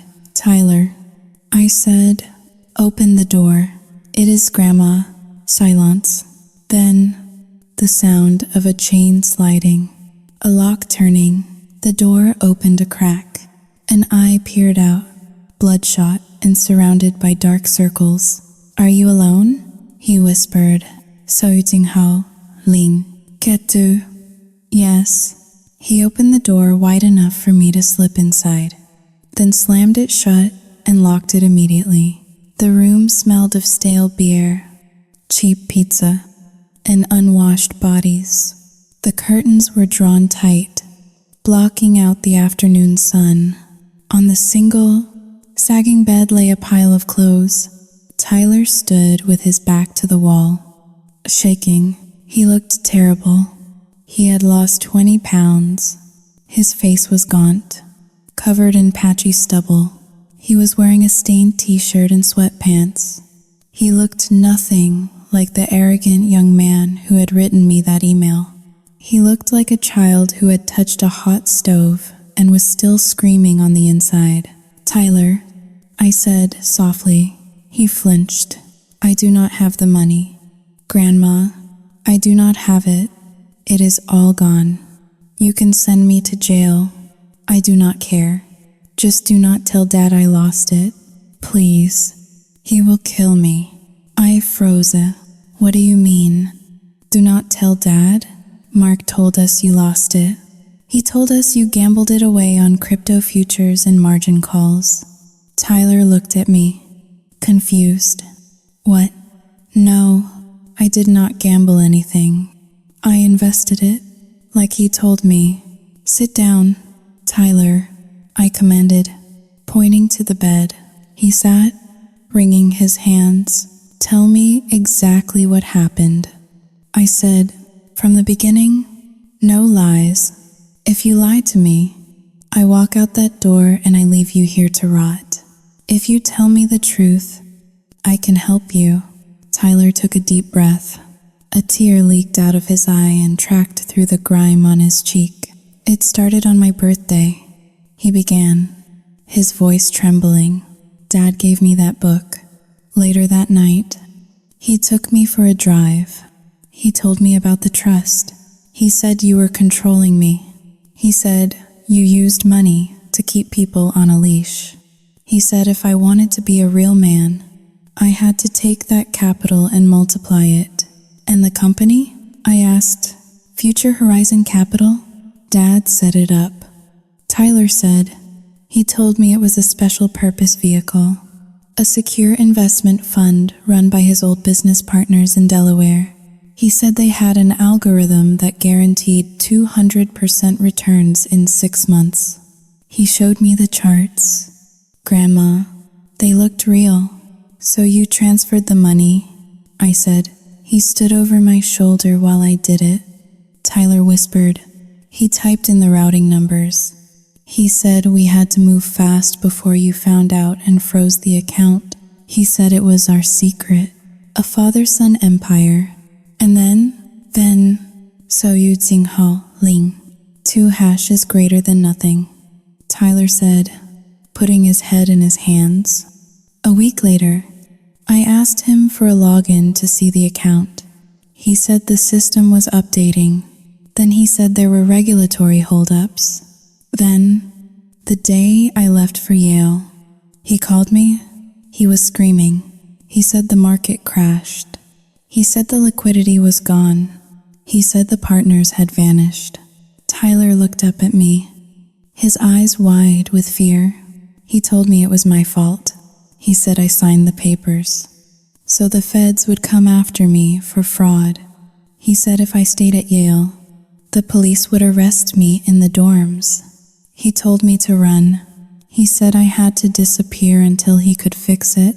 He wrote that email for me to send to you. He dictated every word. I closed my eyes. It was worse than I thought. Mark had not just stolen the money. He had terrorized his own son into exile to cover his tracks. He had used Tyler's fear of authority to keep him silent. "Did he give you any money to live on?" I asked. "He gave me $500 cash and told me to buy a burner phone." Tyler said, "He said he would wire me more when it was safe, but he never did. I have been texting him for weeks." "Grandma," he just replies, "Not yet," or "Stay hidden." And then yesterday, "Soyuting Jinghodayu." Tyler reached into his pocket and pulled out a cracked smartphone. "Yesterday he texted me this." He handed me the phone. I looked at the screen. The message was from Dad. "Stop texting me. The feds are watching my phone. If you contact me or your grandparents again, you go to prison for 10 years. I am the only one protecting you. Stay dead." Rage, hot and white, flooded my veins. It burned away the last remnants of my grief. "He is not protecting you." "Tyler," I said, my voice dangerously calm. "He is robbing you. The money did not vanish. The market did not crash. He stole it. He put it in his own pocket, and he sent you here to hide so you would not figure it out." "No." Tyler shook his head. "Dad would not." "Soyuting 2# is greater than he is my dad. He is a parasite." I said, "Do you have the emails? The routing numbers he gave you?" "Yes." Tyler said, "It is all on my laptop, but the battery died and I lost the charger. We will buy a new charger." I said. I stood up and extended my hand. "Get your things." "Tyler, you are leaving." "I cannot." Tyler panicked. He said, "The police are looking for me." "The police are not looking for you," I said firmly, "but they are about to be looking for your father. You are not a fugitive." "Tyler, you are a witness." Tyler looked at my hand. He looked at the dingy room. He looked at the hopelessness that had been his life for the past month. "He will be so mad," Tyler whispered. "Let him be mad." I said, "I am furious." Tyler slowly reached out and took my hand. His grip was weak, but it was there. I pulled him up. "We are going to fix this." I told him, "But first, we are going to get you a shower and a steak dinner, and then you are going to tell this story to a lawyer." I walked him out of the motel room. Mr. Vance was waiting by the car. He raised an eyebrow when he saw Tyler. "Got him?" Vance asked. "I got him," I said. "And Vance, you just earned your double fee." As we drove away from the Galaxy Inn, back toward the world of manicured lawns and hidden monsters, I looked at Tyler in the rearview mirror. He was asleep within 5 minutes, exhausted by fear. I thought about the petition Mark had filed. I thought about the rumors in town. I thought about the dementia diagnosis he was fabricating. Let them talk. Let Mark think he has won the public opinion war. Because while he was busy playing the victim on Facebook, I had just secured the nuclear weapon that would blow his entire narrative to dust. I was not just bringing Tyler home. I was bringing the truth home. And the truth was going to be expensive.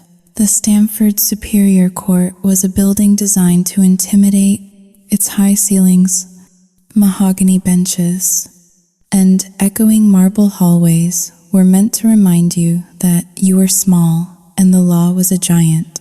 On Monday morning, the courtroom assigned to the probate hearing was packed. Mark had done his work well. He had ensured that the tragedy of the Reynolds family was public knowledge. Half the town seemed to be there, sitting in the gallery, eager to watch the final collapse of a dynasty. I sat at the defendant's table next to Mr. Vance and a high-powered litigator named Sarah Jenkins, whom I had hired over the weekend.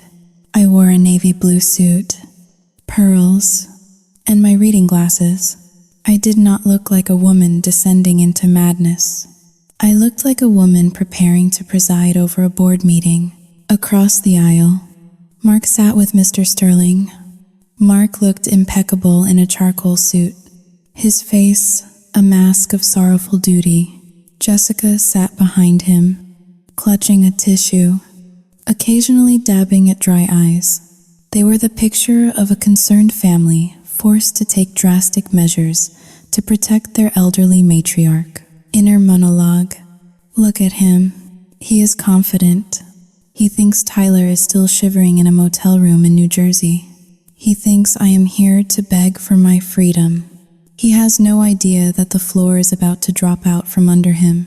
Enjoy your moment. Mark, it is the last time you will ever feel safe. The bailiff announced the arrival of Judge Hawthorne. We all stood. The judge was a stern woman in her 60s with a reputation for zero tolerance for family drama. She sat down, adjusted her robes, and looked over her glasses at us. We are here to hear the petition for emergency conservatorship over the person and estate of Autumn Reynolds. Judge Hawthorne said, Mr. Sterling, you may proceed. Mr. Sterling stood up, buttoning his jacket. He walked to the center of the room, his voice dripping with faux empathy. Your Honor, this is not a petition we file lightly. Mr. Mark Reynolds loves his mother-in-law deeply, but recent events have made it clear that Mrs. Reynolds is no longer capable of managing her own affairs or ensuring her own safety. He began to list the evidence: the missing $500,000, the erratic behavior, the isolation, and then he played his ace. Most disturbingly, Your Honor, Sterling said, lowering his voice, is the matter of her late husband's death. According to witness testimony from Mr. Reynolds, Mrs. Reynolds was unable to locate life-saving medication during her husband's heart attack due to a state of panic and confusion. This cognitive decline had fatal consequences. We are simply asking the court to prevent further tragedy. A gasp went through the gallery. I felt the eyes of my neighbors boring into my back. They were judging me. They were whispering, "She let him die." I gripped the edge of the table. My knuckles were white. Mr. Reynolds is willing to take on the burden of managing the estate. Sterling concluded, he is doing this out of love. Thank you, Mr. Sterling, the judge said. She turned to my table. Miss Jenkins, does your client wish to respond? Sarah Jenkins stood up. She was young, sharp, and had a smile that could cut glass. We do. Your Honor, Sarah said. We move to dismiss this petition with prejudice, and we would like to present evidence that this petition is not an act of love, but the final step in a systematic scheme of fraud, elder abuse, and extortion. The judge raised an eyebrow.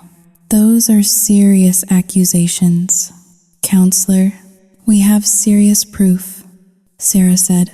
I would like to call our first and only witness, Mr. Tyler Reynolds. The silence that fell over the courtroom was absolute. Mark's head snapped toward the double doors at the back of the room. His face went gray. His mouth opened slightly, but no sound came out. Jessica stopped dabbing her eyes and went rigid. The doors opened. Tyler walked in. He was clean-shaven, wearing a suit I had bought him yesterday. He looked thin, and he was trembling slightly, but his chin was up. He walked down the aisle, past the rows of whispering spectators, past his father. Mark stood up, his chair scraping loudly against the floor. Tyler? Mark stammered. Son, you are... Sayu Jinghaling. 2 hash is greater than you are, okay? Sit down, Mr. Reynolds. The judge barked. Tyler took the stand. He placed his hand on the Bible and swore to tell the truth. He sat down and looked straight at me. I gave him a small nod. Be brave, Mr. Reynolds, Sarah asked. Can you tell the court where you have been for the past month? I was hiding in a motel in Newark, New Jersey, Tyler said. His voice was quiet but clear, because my father told me if I came home, I would be arrested. Objection, Sterling shouted. Hearsay. This boy is unstable. Overruled, the judge said, leaning forward. Continue. Why did your father say you would be arrested? Sarah asked. Because of the money, Tyler said. The trust fund. My grandmother did not lose it. I did not steal it. My father made me transfer it to a shell company he controls called Future Horizon Capital. Lies, Mark screamed. He was no longer the grieving son-in-law. His face was twisted in red fury. He is lying. He is a drug addict. He spent the money, and now he is blaming me. Mr. Reynolds, one more outburst and I will hold you in contempt, the judge warned. I have proof, Tyler said. He reached into his jacket pocket and pulled out a flash drive. My laptop, and the emails, and the recording. Sarah took the flash drive and handed it to the bailiff. Your Honor, we would like to play an audio file labeled September 4th. It was recorded on Tyler's phone during a conversation in Mr. Reynolds' car. The bailiff plugged the drive into the court system. A moment later, Mark's voice filled the room. It was loud, arrogant, and unmistakably him. Audio Mark, listen to me. You little idiot. The money is gone. I moved it offshore. If you tell your grandmother, I will tell the cops you embezzled it. Who are they going to believe? The successful businessman or the college dropout? You sign those papers. Tyler, you sign them and you disappear. Or so help me God. I will destroy you. The recording ended with a click. The courtroom was dead silent. You could hear the hum of the air conditioning. Mark was standing again. He was breathing heavily, his eyes darting around the room like a trapped animal. He looked at the judge, then at the gallery, then at me. He saw no sympathy. He saw only disgust. This is a setup, Mark hissed. That recording is doctored. She put him up to this. She is a witch. She has always hated me. Mr. Reynolds, the judge said, her voice like ice. Sit down. Now. No, Mark shouted. He pointed a shaking finger at me. You think you have won? You think you can humiliate me? I carried this family. I tolerated your arrogance for years. You owe me that money. You owe me for putting up with your daughter. The mask had fallen completely. The loving father was gone. In his place was a narcissist in the midst of a total collapse. I order the bailiffs to restrain Mr. Reynolds, the judge said calmly. 2 officers moved toward him. Do not touch me. Mark swung his arm, hitting one of the bailiffs. It was a weak, desperate flail, but it was assault. The officers tackled him. Mark hit the table, knocking over a pitcher of water. He was screaming profanities, cursing me, cursing Tyler, cursing Robert. I am the victim here, Mark shrieked as they handcuffed him. I am the victim. Jessica sat frozen in her chair, staring straight ahead, looking like she wanted to dissolve into the floor. Petition denied, Judge Hawthorne said, banging her gavel. And I am referring this matter to the district attorney's office immediately. I want an investigation into fraud, embezzlement, and elder abuse. Take him away. They dragged Mark out of the courtroom. His screams echoed down the hallway long after the doors swung shut. Inner monologue. It is over. The dragon is slain. But there is no parade. There is no confetti. I looked at Tyler. He was still on the witness stand, crying silently. He looked shattered. He had just sent his own father to prison. I looked at the gallery. The townspeople were staring at me with a mixture of awe and fear. They would never whisper about me again, but they would never invite me to tea again. Either. I was too dangerous. The courtroom emptied slowly. Sarah Jenkins packed up her briefcase. "We did it. Autumn," she said. "We got him." "Yes," I said. "We got him." I walked over to Tyler.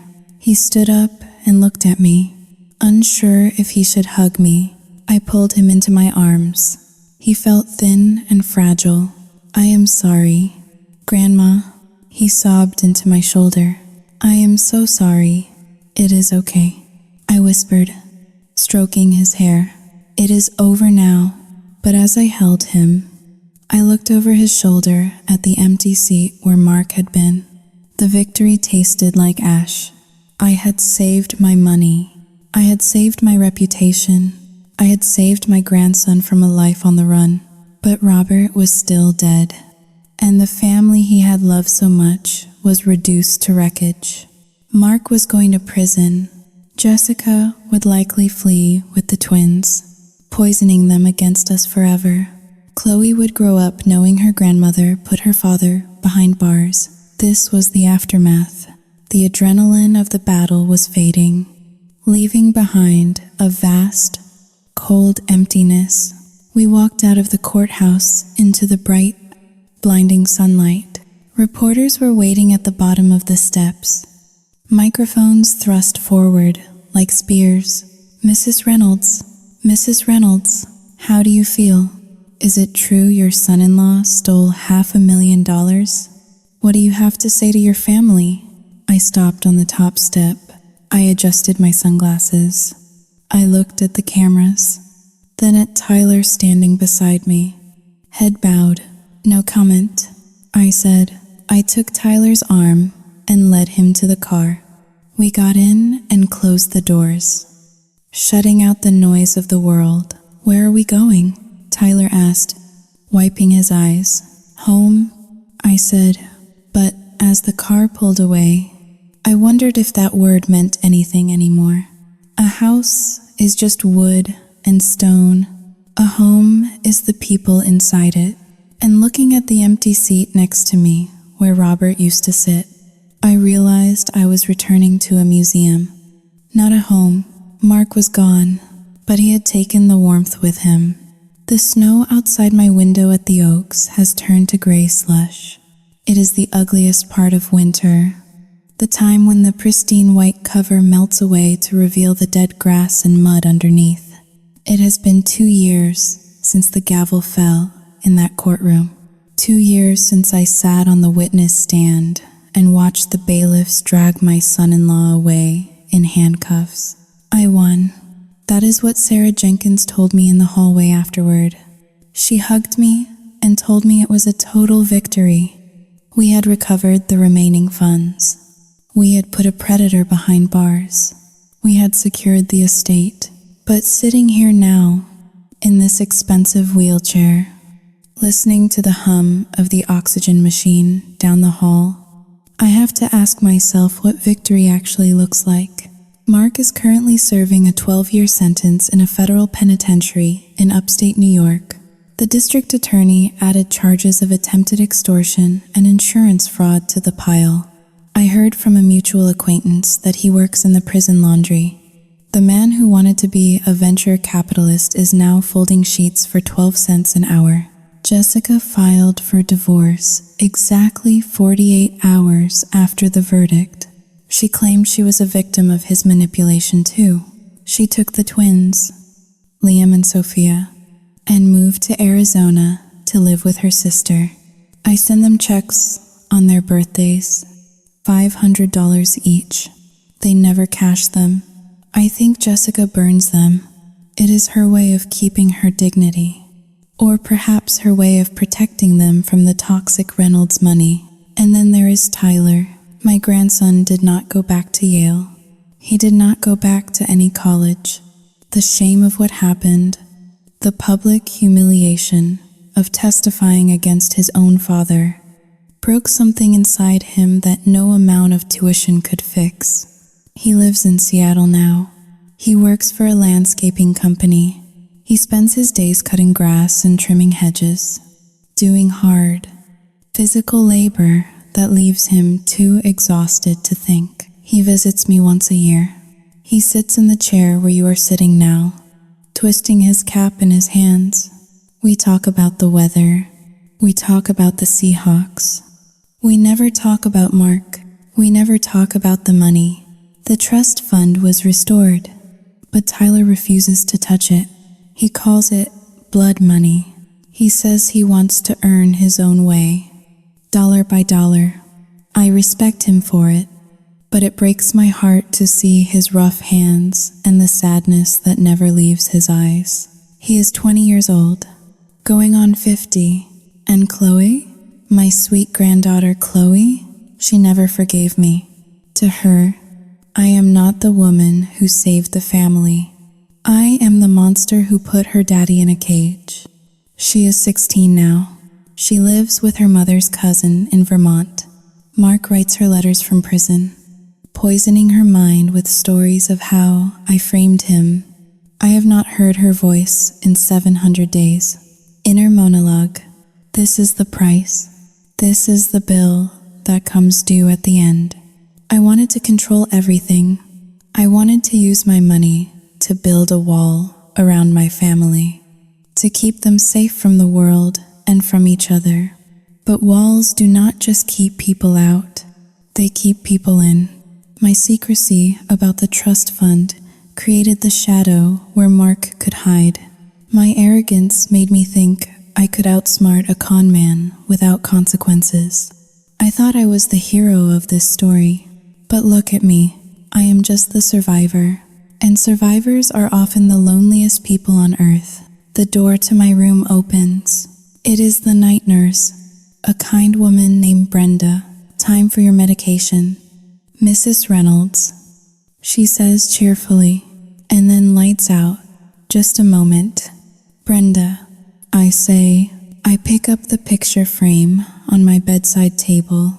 It is an old photograph, taken 5 years ago at Christmas. Robert is there, looking healthy and proud.